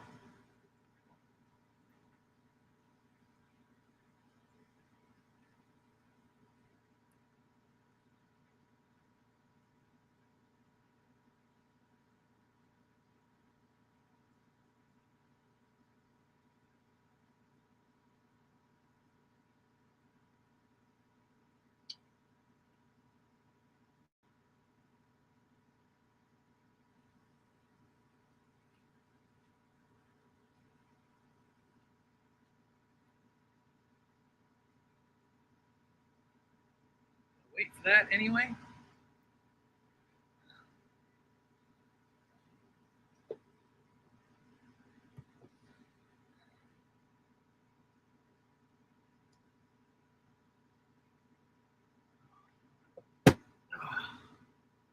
So I'm actually now just waiting for stuff to heat up.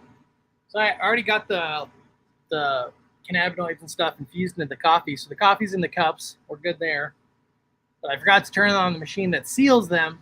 So I gotta wait a few for that to catch.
And I tell you, there's nothing more triggering than stupid people on the internet.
Fortunately, stupid people on the internet's like, you know, what you call it.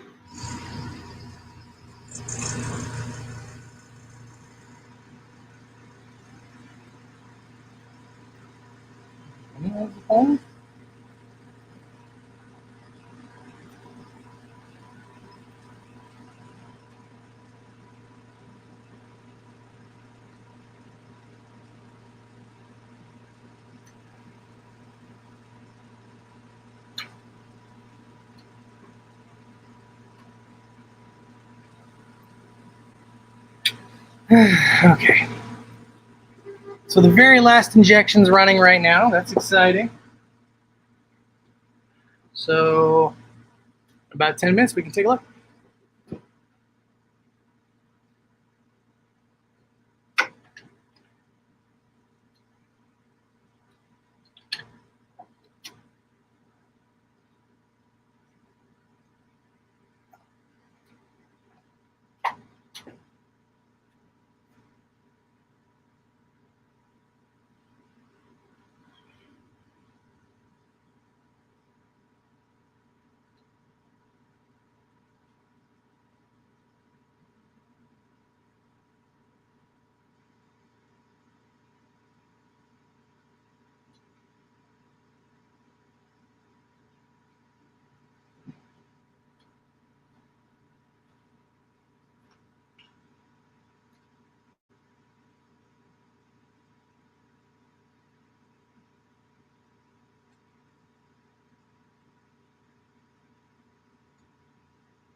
There's mod of the subreddit. It's like,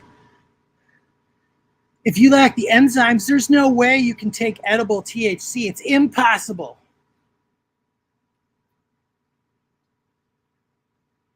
Don't listen to any marketing speak.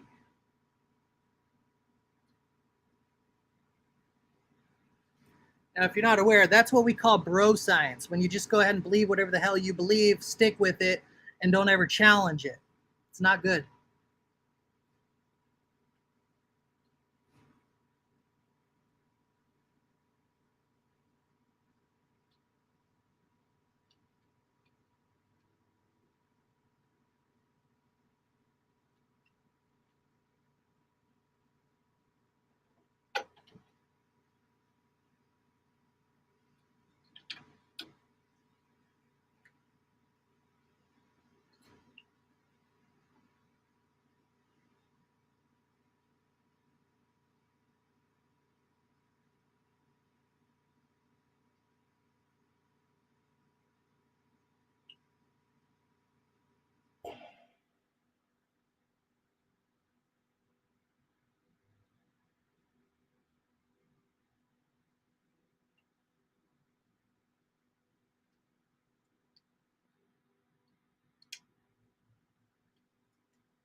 No, they do not know what they're talking about. And, here's the thing, right? So we have a teenager in the house, so I get to experience this a lot. For some reason, people are so tied up into what they think they're expected to know that it's tied into their ego. How can you know anything if you haven't learned? Right? And for whatever reason, some people seem to think it's not okay to say, I don't know the answer, which is wholly wrong.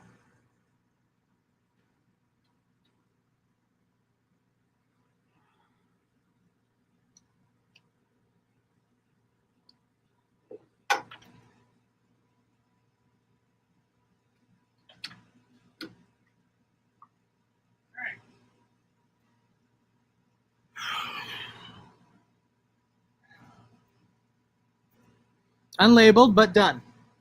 Takes forever to do small batches, but that's okay. I'm always open-minded, learn new things. Know-it-alls irritate me sometimes. Yeah, totally, right? I mean, and that's just the general thing about, I think, society and people in general is there's so much. Our society wants you to be the best at whatever it is, right? And you have to be the best or you're not worth anything at all. And that's just not true. And people just seem to get so hung up on like, that can't be true. I'm not going to investigate or open my mind to the idea. It just can't be because, I don't know, because I can't, whatever. And that mentality really bugs me because you can't do anything with that, You can't do anything at all with that. All right, so we're at noon. I got a grocery pickup at 2, so we're gonna be here at 2 till 2 o'clock. I'm now thinking we might just try one of these live and see what it's all about. Since we don't gotta go nowhere for 2 hours.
Do it. Hey, Crafty Punk TV, Craft Punk TV, nice to see you. Do it. What's the worst that can happen? Well, I don't know. Maybe I just won't be able to leave. That would be bad. But yeah, I've got it brewing right now. So it's a 100 milligram cup. So the machine I have will brew a 12 ounce. So I'm actually just letting it brew on a strong 12 ounce setting. And then we'll evaluate it for taste, see what it's like. Because like the original Jane, there's not really any perceptible taste. That's partly due to how purified the cannabinoids have become. But there is taste in the 100 milligrams, especially when we're talking about like energetic Jane or inflammation Jane And that's because the CBDA, CBGA, those things have a lot of taste that comes through. So I'm really curious to see how this H4 CBD is going to be and what happens. So it's brewing right now. I'm going to get it as soon as it's done. You keep puffing on your GG4.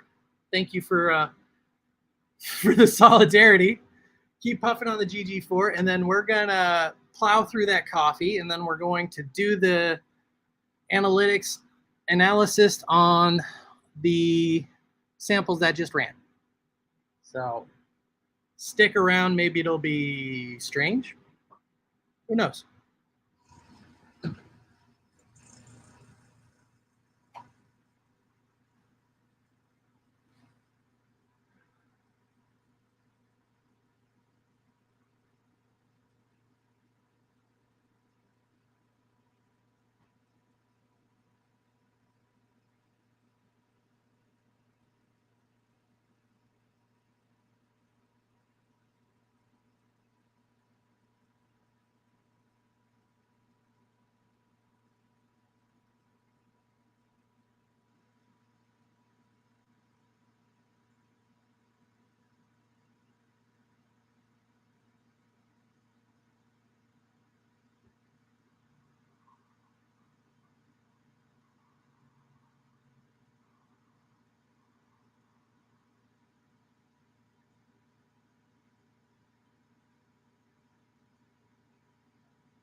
Dear coffee mate, let's partner up.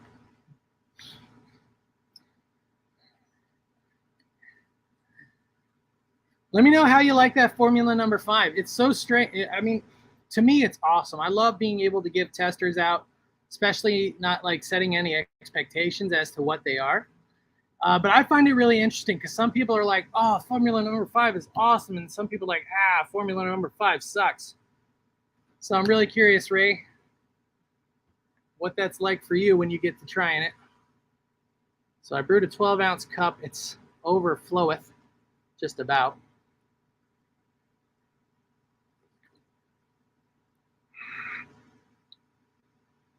It shouldn't be a surprise to me, but the coffee was hot.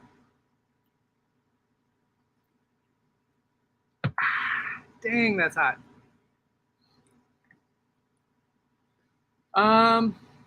Interesting. So initially, no strong taste. So I really notice when there's CBDA and CBGA because they have such a distinctive plantiness to it.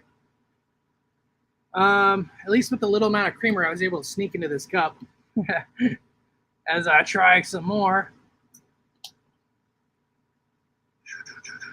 There we go. It was not too bad on the taste, so we'll see how it's going.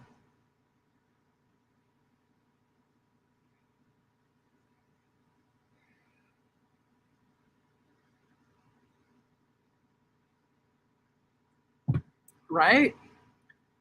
Infused coffee, mate. That's exactly what we need. Fun story. Could infuse the dry powdered one. So, anyway. See, it really boggles my mind. So, Highest Ground Coffee Company is a hemp company. And that means all products are based on the idea of them being 0.3% THC or less on a dry weight basis. Yeah, there's, all these like beverage companies shooting up now. And I don't get how they interpret that to be okay, because if you were to take away and to dry it, aka remove the water, then you're going to have nothing left except for some flavor compounds and salt and whatever minerals and shit. So there's not going to be anything left. So that's not 0.3%. It's only 0.3% or less when they have liquid in there. And that's not dry. So I don't get that. That's why I don't make a creamer, a liquid creamer anyway. Not yet. Maybe one day. Mostly because, again, the idea is, I don't remember. All right, so now we've got all of our GC tests run. It's actually pretty good. It's no real taste, which I appreciate. All right, so last test is done. It's ran. So the next thing to do is to move the data over to this computer. And the way that I do that, wow, I feel something already in my brain.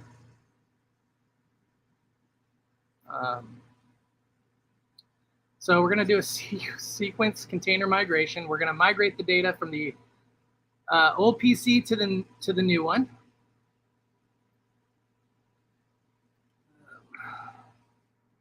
Sequence, UCFID.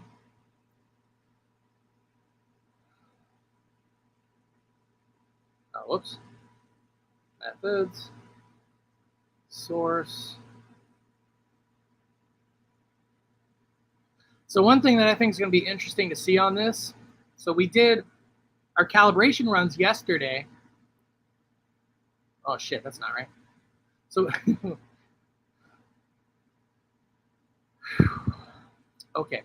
So we did our calibration runs yesterday. And we did them again today. So I'm really kind of curious, like, how have they changed, if at all? So there's that. Start. Sip on some more coffee because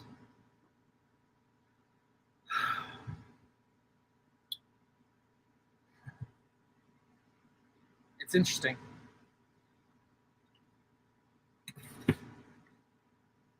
Oh yeah. Here's a little secret technique you can do if you want your coffee to absorb as fast as possible. That's to swish it in your mouth.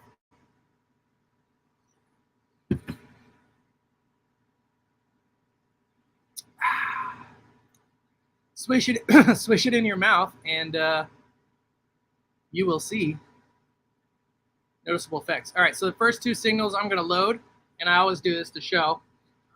The very first time we do an injection on the GC, it always injects incorrectly. That's most observable through how these two do not line up. Right? Completely different signatures. They don't even fathomably look the same. And basically what that means is we're going to discard this red one. We're not even going to look at it. But that's also why we run it twice. So if you're looking up top here, Cal 125, Cal 125, we run it twice because that first one always, whenever the machine is cold, it's just not going to give us the data we want. All right. So the next thing I'm going to do is make sure the calibrations went correctly. It's these two. So I'll load them up, overlay them.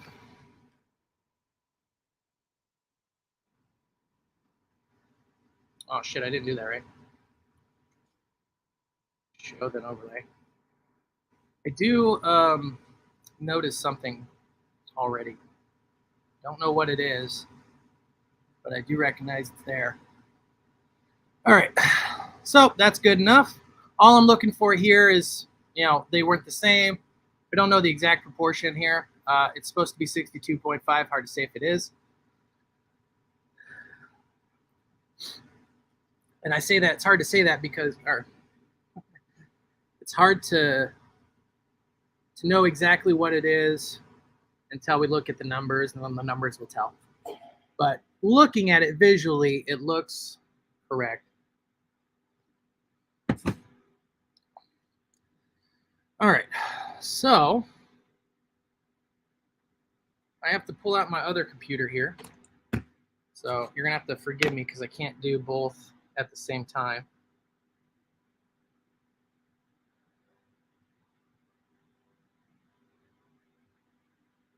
Anyway, so I'm gonna pull out my iPad because it has the spreadsheet I use. Just gonna get this guy out of the way because it's kind of in my space. Unfortunately, everything is kind of in my space. I don't have enough space. Okay, so we're gonna pull all this shit up. God, there's so much things in my way.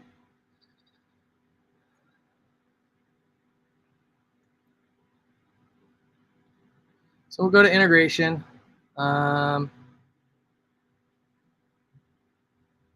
That's so bizarre. I don't see anything here. It's like it didn't load properly or something. Oh, you know what? Here, let's just do this. Hit that. Yeah, all right, so there's that. So based on the idea last time, I'm gonna move this up to 8,000. Anything with this area smaller than that's just gonna automatically get rejected. Don't really care about it anyway. Okay. Apparently I'm gonna move it up because we got other peaks too. Ooh.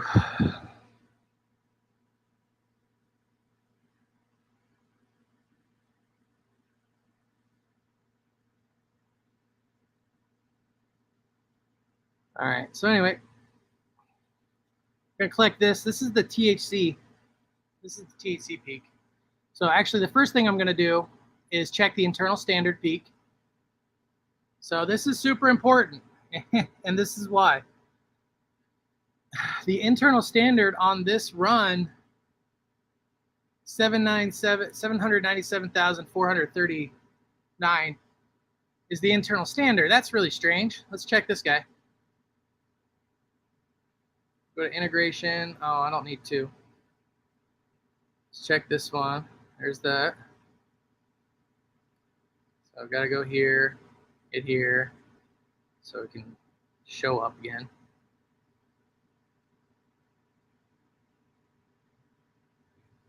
So here's the internal standard at 1.2 minutes. And again, this is 671. They're like wildly different. Wildly different. And I think the reason for that, also looking at the concentrations are better or higher.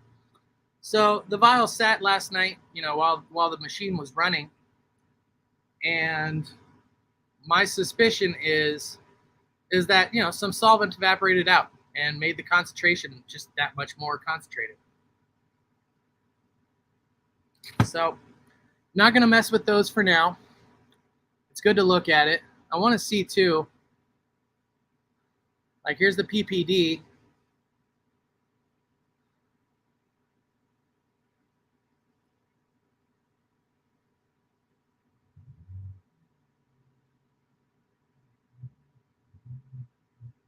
Okay. All right, so looking at the area, we have 364,000. That's more than half of what we saw when we ran the calibrations. Now, luckily, we have the runs from yesterday that match up very closely with these. So there it is again, 365 area, 365,000 area is what we see on all of our plant samples, but we're seeing more than double that when we check the calibrations. So effectively, I know the calibrations are wrong, the injections are wrong. Because I ran them yesterday, I don't have a problem reusing the test results from yesterday, and they're already inputted into the spreadsheet. So let's just go ahead and do that. I feel something for sure. I don't know what it is, but I feel like I keep having to breathe more. All right, so as part of this process, we use the internal standard to normalize our numbers. So that's the first thing I put in. The last set of injections, those ran at an internal standard, showed up at 485,000, and in that area. This one is showing up in 364,799.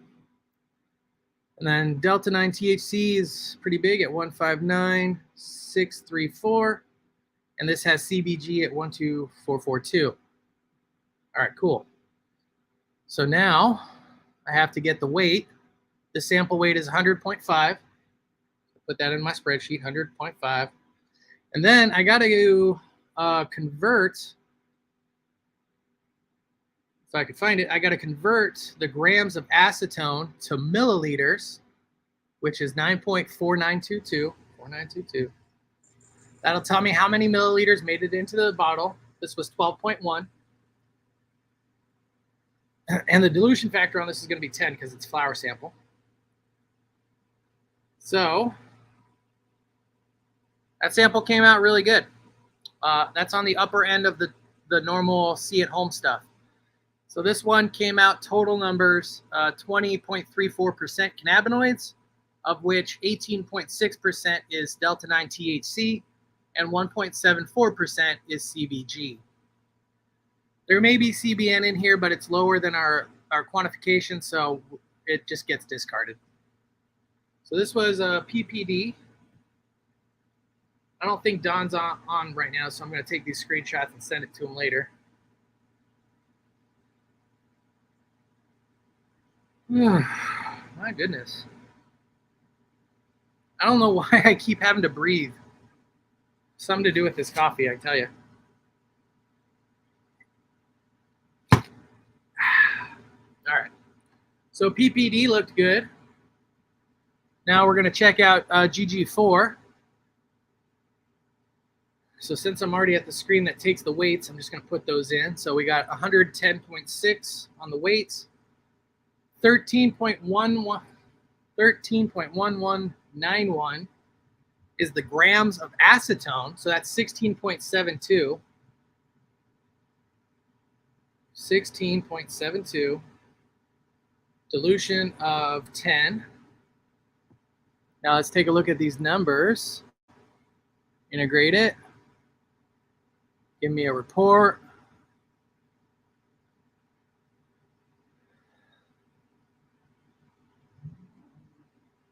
Okay. So the internal standard between these two injections, so close, super close. Which is good. You know, it's what we want. But it also helps to illustrate that the calibration runs, they're not valid, unfortunately. And that's part of what makes testing so expensive is that, you know, I can't use those standards anymore. They're not good. Ooh, all right. Nice job. So GG4 clocks in at 23.27 with 21.67% being THC and 1.60% being CBG. Now, if you don't know, you will always see, pretty much always see CBG next to THC. And the reason for that is because the plant enzymatically produces CBGA, and that gets converted enzymatically to THCA or CBCA or CBDA or probably other ones too. So I don't feel intoxicated, but I do feel something in my brain going on. All right, there's that. And here's that. Okay. So that, we actually managed to do a full run in one day without having to stop. How impressive is that? So that is the testing. So 23% is the highest we got, which is pretty cool. The highest I've ever tested was 28% THC. Had some other cannabinoids in there too. Whew, man. I wonder what that is. So H4CBD, the stuff that's in this coffee, that's what we're experimenting with today.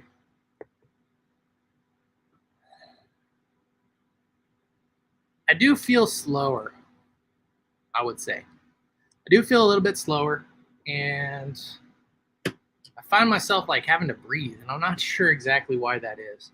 Like manual breathing mode, you know? I'm going to drink more coffee and see what happens. But so far, I would say this is very relaxing. See how it does for my knee pain, too. That's been bugging me the last couple days.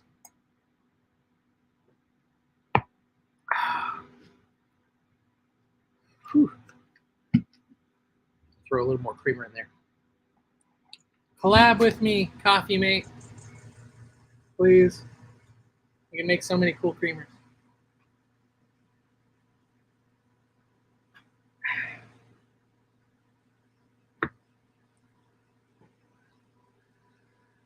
Whew. All right. Coffee's done. Made coffee. Testing's done. I'm damn near spent. First of all, I think it's really exhausting being in here. I don't know how much of it picks up on the microphone, but over in this corner over here is a air generator, and it's got a big ass compressor in it. And it's always fucking running, so it's real. It's like constant humdrum in the back of my brain, and I do not like it. Let me get these out of the way.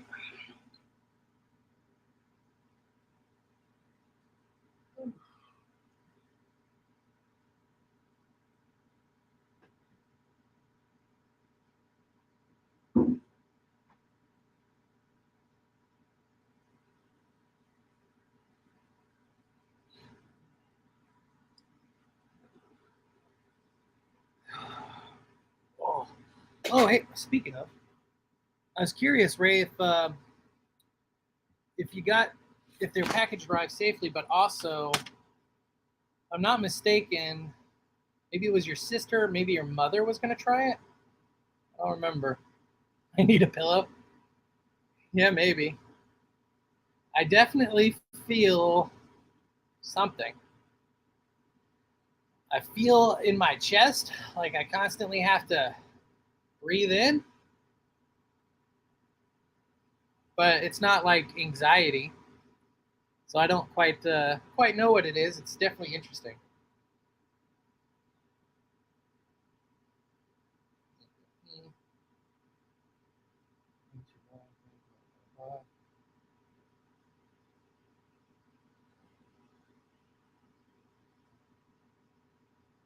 Ooh, definitely feel it. Feel something anyway.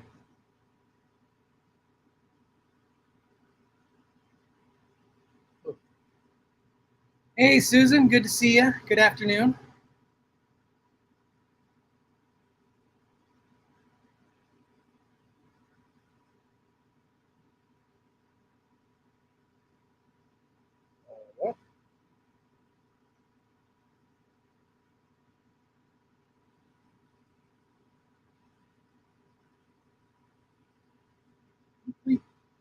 All right, this is the stupidest shit I've seen today. It's so fucking irritating. Reddit is a very annoying place, by the way. So I can't tell if these idiots are what you call it, just fucking dumb.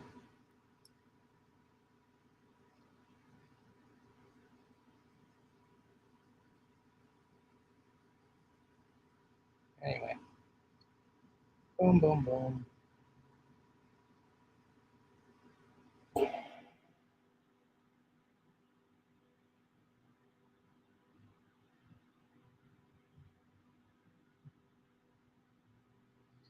Anywho, so comments say arrived last week before Thanksgiving. Give her pod.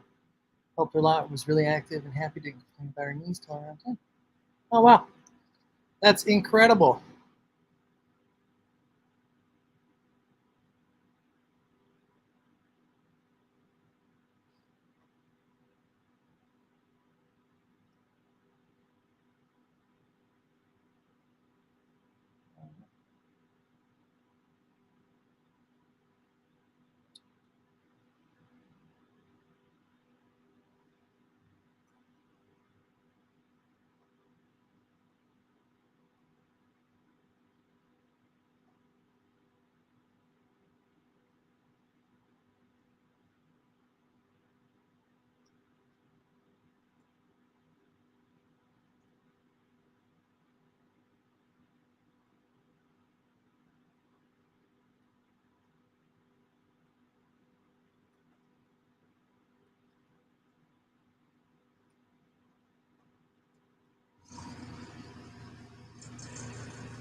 she asked me where I got the miracle medicine.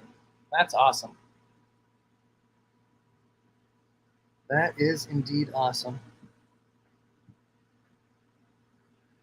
Yeah, so that's the cool thing about the coffee. Man, I'm something. It's definitely in my chest. That's where I feel it right now. I feel like I constantly gotta. Maybe that's what it is. Maybe I'm just finally breathing out some anxieties or something. Hard to say.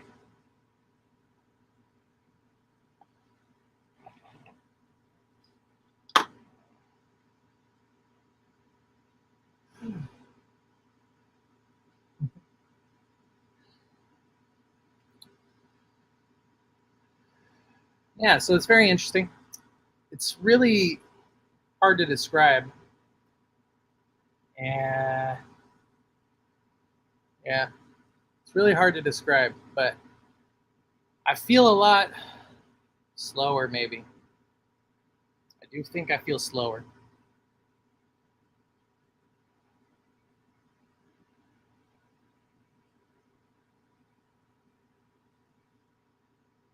Hmm.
So far, it's still kicking in some more.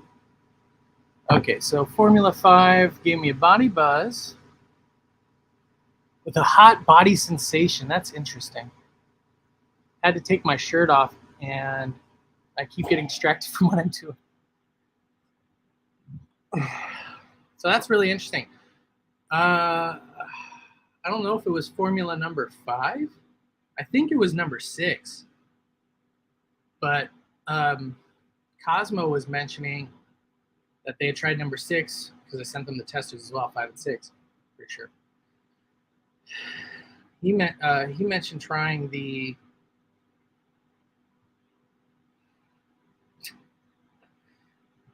Well, it's doing something. He mentioned trying the formula and having like sweating too. That's really interesting. I don't know.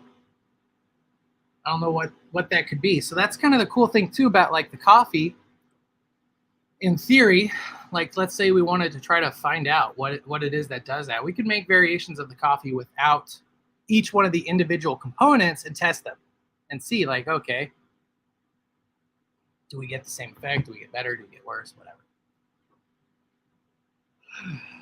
Man, I feel it very much in my chest as far as must be some kind of like relaxation feeling. I'm not accustomed to that.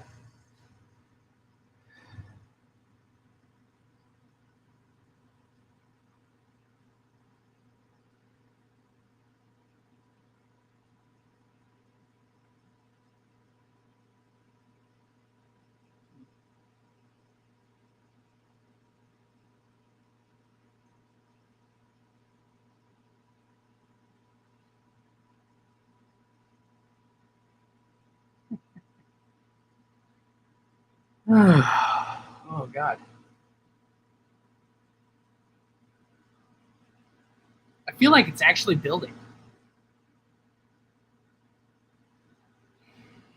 I don't remember when I took the coffee. Probably have to check the live stream. Uh, but I feel like it's ramping. I feel like it's slowly building up. Maybe it's really hard to say. That's whatever. I'm, I'm really excited to see what my girlfriend has to think and how she tries it. I'm not so convinced, like all on its own, this is the end all be all. So I think I'm going to make more with different formulations. So I think tomorrow I'll make some cups that have CBC and CBT added to it. There's not a whole lot of research on those two cannabinoids, but the theory is that they should allow other cannabinoids to stay bound to the receptors longer. Like, so in theory, your high, your experience, whatever, the cannabinoids are doing for you, in theory, those will be lasting longer in your body. It's hard to say if that's accurate. Like I said, there's not a whole lot of research that's out there on it. But I guess we're kind of doing some research too. I don't feel head high at all, but I feel very. It's just got to be relaxed. That's all I can probably say. It feels very relaxing, without necessarily being super relaxing. I don't know. Maybe 2 cups back to back's the solution. Maybe not. I don't know.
So I drank the Inflammation Jane probably 3 hours ago, and then this formula number 5. It's got me feeling fine. Sweating wore off now. My body's wanting to get up and move. Yeah, so that's like always that's the most awesome part. Is my like the thing that drives me is I enjoy doing the research and the science and all that kind of stuff, and I enjoy making the product, and I enjoy doing the you know doing these lives and trying to market and like do all that other stuff. But what really drives me, what really excites me and gives me cause is, when I get a review that says, hey, I tried this or that or whatever it is, and like I'm totally pain free. I can get up, I can move, I can do stuff like my hand, I can grip and I can do my job and I just function like things, feedback that when I first experimented with it in the coffee, the way it is now, I was never expecting that. When I started, I wanted a way that would replace smoking for me. And the truth is, the coffee does not, for me, replace smoking. The coffee is really effective in its own right for its own reasons. And, so when I started, I wanted to be able to stop smoking so I could help my lungs heal and stuff, right? Because smoking is such a different experience than edibles. Edibles, they take so long, but then also it can be very intoxicating. It can be hard to be functional on edibles, right? You can get high pretty easy, but to be without pain and to also be clear-minded is hard. That's a challenge, right? It's a challenge for a lot of drugs. So the coffee supplements my smoking. So I do smoke a lot less, which is awesome. And the coffee is directly responsible for that. I noticed that in myself. I noticed that I don't have to smoke as much when I drink coffee. And so in that sense, it does help to smoke less, but it does not replace the effectiveness of smoking and how that's different from internally taking it.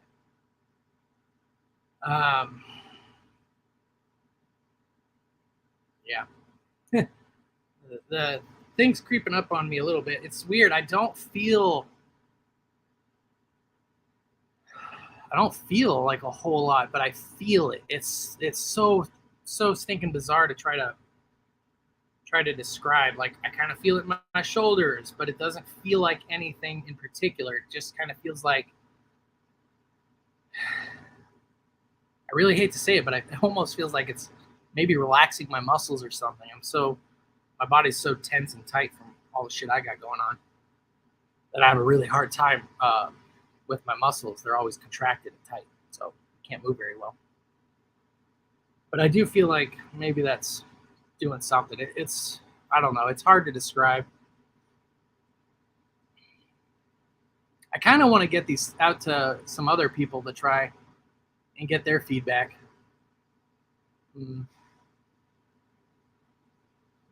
Interesting.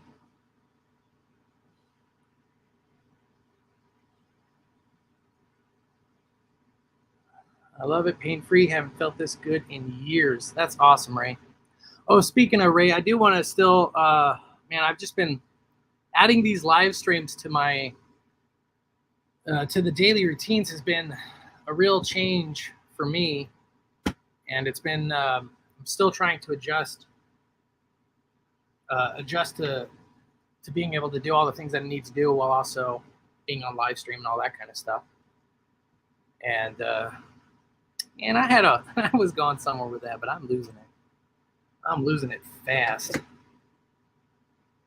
Anyway, I want to get some of these testers out to you guys, and to some of the people that have tried it in other forms and see how it compares. But I'm definitely going to tomorrow. I want to do one with THCV, a formulation with the H4 CBD with THCV to see like what it does, if anything. But also,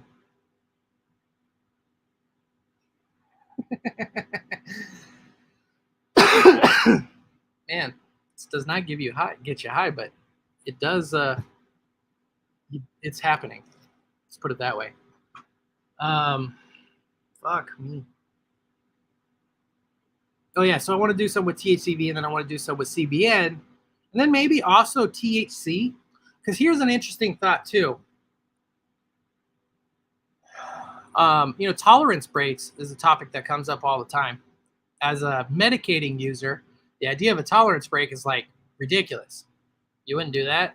You wouldn't suddenly go off of your blood cholesterol medication because you're like, I don't feel it enough. I want to let it, I want to give myself a tolerance break, right? You wouldn't do that with medication.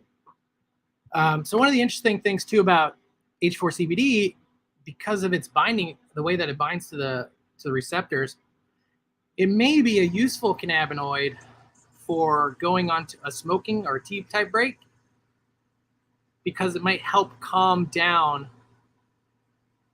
No matter what anyone says, you can be addicted to weed, right?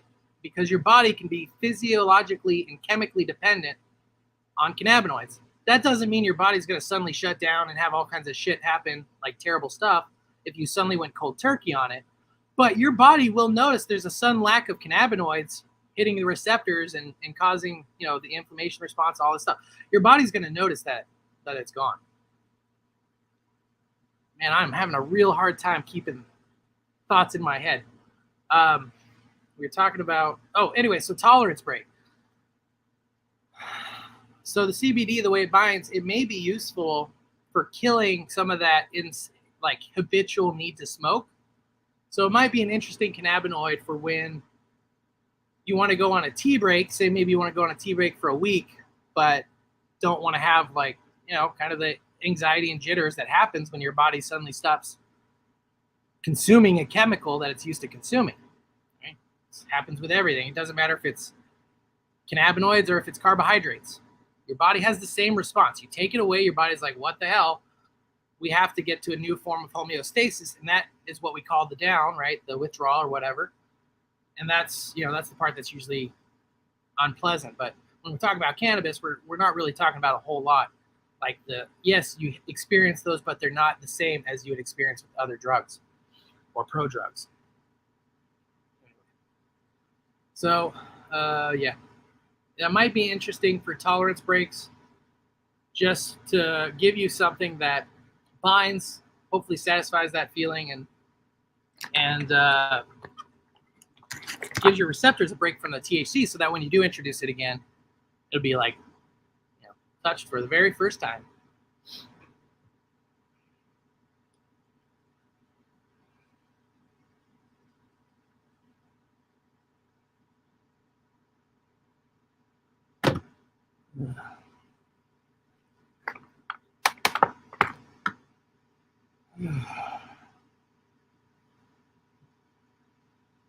Yeah, cannabinoids are cool. It's cool that there's a plant that produces all variations of a chemical that is similar to chemicals our body produces when it wants to do things. And so it's really cool just to be able to, like I was saying before, to biohack essentially by consuming cannabinoids and telling your body, I know you wouldn't normally produce, anti-inflammatory proteins right now, but I want you to anyway. And it will, because that's what the receptor does when it gets THC and CBD and other cannabinoids added to it, right? Those receptors have inflammation responses, infectious responses, like your immune system, stuff of that nature. So it's really cool to be able to biohack your body and say, hey, you know what? I have a lot of knee pain. I would like you to reduce the inflammation, and here's some cannabinoids to help you along. That's the coolest part for me. That's why I see the way I view the plant, I view it as a random number generator, essentially, for cannabinoids and other compounds.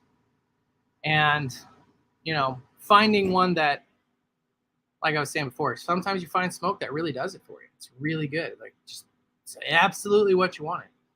And if you could find out what it is that does that, I want to be able to replicate it.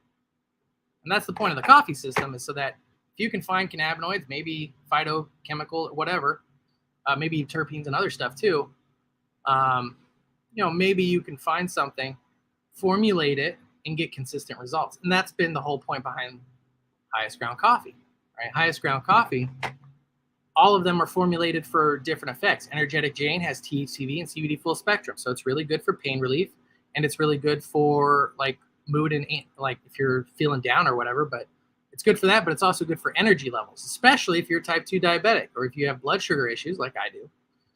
THCV works with your natural body's responses, helps lower blood sugar, your insulin resistance, like all kinds of stuff, right? But it's formulated that way to be that way, or it's formulated and it's consistent. And that's the cool thing about it, is that you can get consistent effects if you can find out what it is you need to get that effect, right?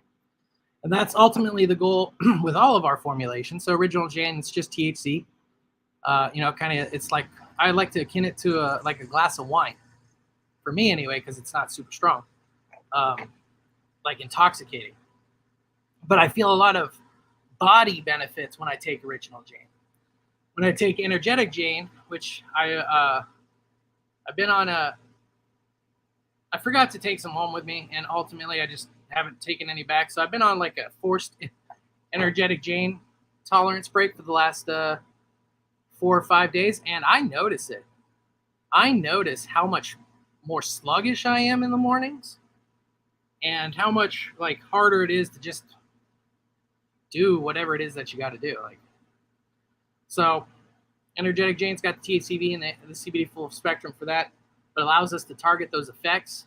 So if you want something that lifts you up and THCV does that, you can get that every single time.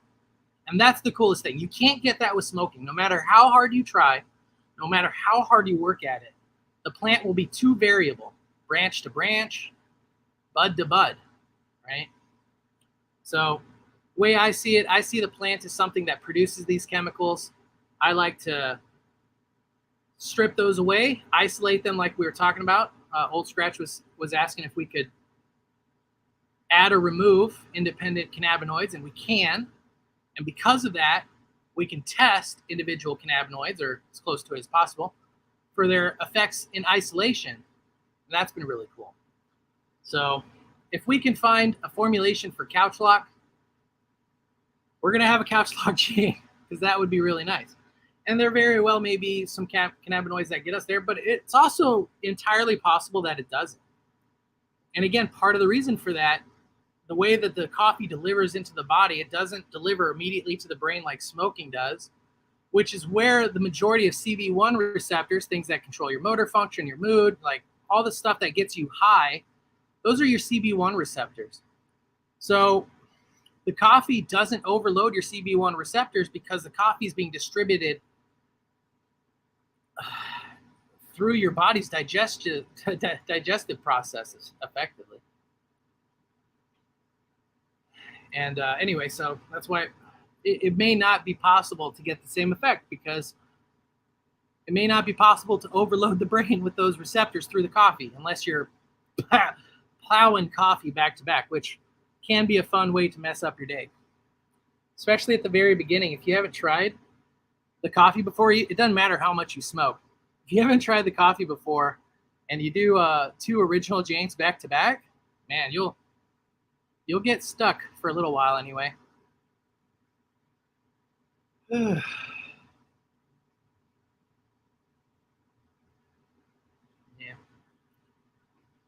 Make a 1-cup wonder. Yeah, maybe. It would certainly be nice, but that's the reality about that's the reality about treating cannabis as medicine. We all have an endocannabinoid system. All of our endocannabinoid systems are different for various, they handle things differently, right? Somebody might have 1 milligram of THC and be stoned completely out of their mind, whereas somebody else can have 1 milligram and feel nothing. So, to make a 1-cup wonder, I don't believe it's really possible. Just like I don't believe energetic Jane is the end all be all of formulations, even though it was the very first one that had a really good positive feedback for pain. We try a different formulation, we get even better feedback for pain, right? And then conversely, at the same time, there's feedback for people who try energetic Jane and they get cracked out, lots of energy, whatever. But then there's also people who take it and they get really tired. So I think it's really hard to do that. And, that's something that I've been thinking about more and more is how to incorporate that into kind of the practice of the highest ground. Because for me, this is about medicating. The coffee is best at medicating. It's not, you can get recreationally intoxicated that way, but it's not, smoking's better for it, if that's your goal, right? So smoking's better for that. The coffee is best if your goal is to medicate with cannabinoids. So if your goal is not to get intoxicated, if your goal is to put cannabinoids into your body, into the areas where you're suffering from pain and inflammation, the coffee is fantastic for that. But it won't be a good experience if your goal is to get high, Every one of the coffees is a 1-cup wonder for me. It can always get better. Yeah. So, that's the cool thing. And that's why it's part of why I would like to do this. Like I said, I want to get some of these H4 CBDs out into some folks' hands and just see what it's like. But I think what I'm going to do towards that particular end So the truth of the matter is it's very expensive to make the cups and just to send testers out. So I won't be doing that anymore. Not for everybody anyway. So I think what I'm going to do is for the month of December, I'm going to make a new batch of testers, probably with the H4 CBD and some variations around that, and see what we can do. But I'll release a tester box and then put it discounted on the website so we can try to get it to people to actually try it out. Because I would like, I'm 1 point of data, and that's not enough. There's so many cool things we've discovered because Ray, because of you, because of Danielle, because of other people who are just drinking the coffee and trying it out, and then they report back like, oh my God, this pain, this condition I suffer, and the pain from it is gone, or whatnot. It's so awesome. I love to be able to do that. But anyway, so I want to get this out to people. I want to be able to have you guys try it and see too, because I may not recognize immediately the medicinal value of a cannabinoid because I don't, I've got my conditions, but those are just mine, right? They're not representative. So I like putting them out there, let you guys try it so that we can come back kind of as a collective and say, hey, look, this didn't do anything for me, or it did, or whatever it is we're going to see. Who knows? But by working together, at least we can kind of be collaborating and working together in the terms of discovery. And that's, like I said, so that's one of the things I want to incorporate more into this kind of practice of the highest ground, is making it more medicinal and more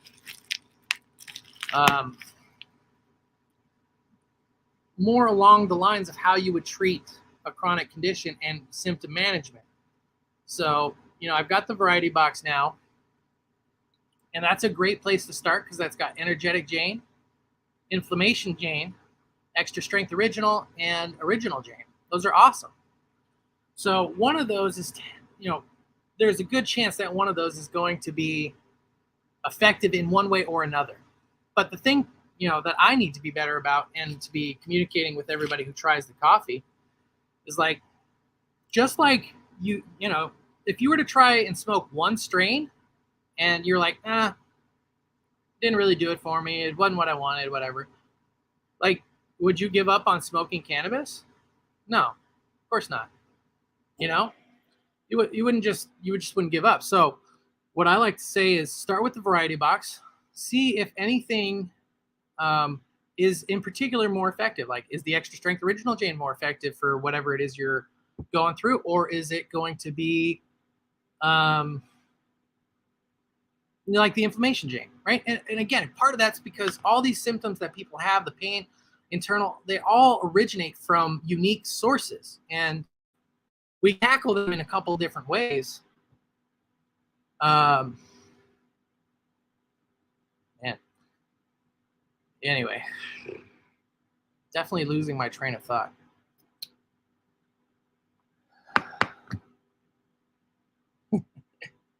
Anywho, so yeah, that's the rub. Try the variety pack, and then if it doesn't work for you or doesn't completely like eliminate your pain, knowing which ones out of that variety pack will help us to then refine it down.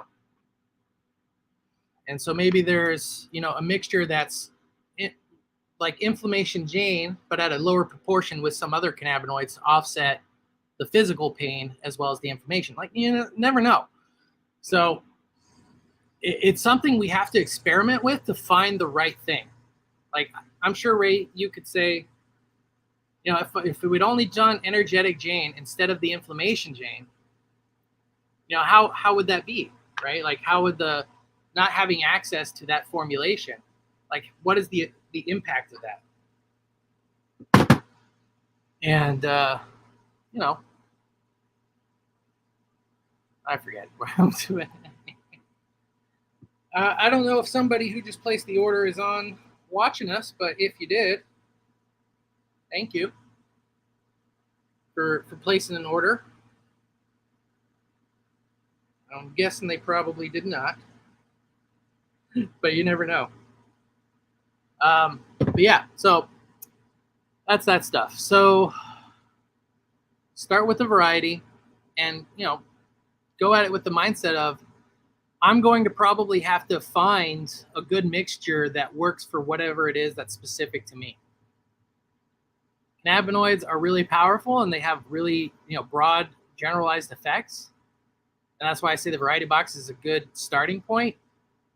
But when we're talking about your specific pain, then let's try and find out what is effective at treating that, right? So for Ray, internalized inflammation pain, we look at utilizing heavy anti-inflammatory cannabinoids to help reduce the inflammation and reduce the pain that's associated with that inflammation. And to the best of my knowledge, again, Ray, you're always welcome to correct me, but to the best of my knowledge, the inflammation gene does that for your internal pain, that internal inflammation.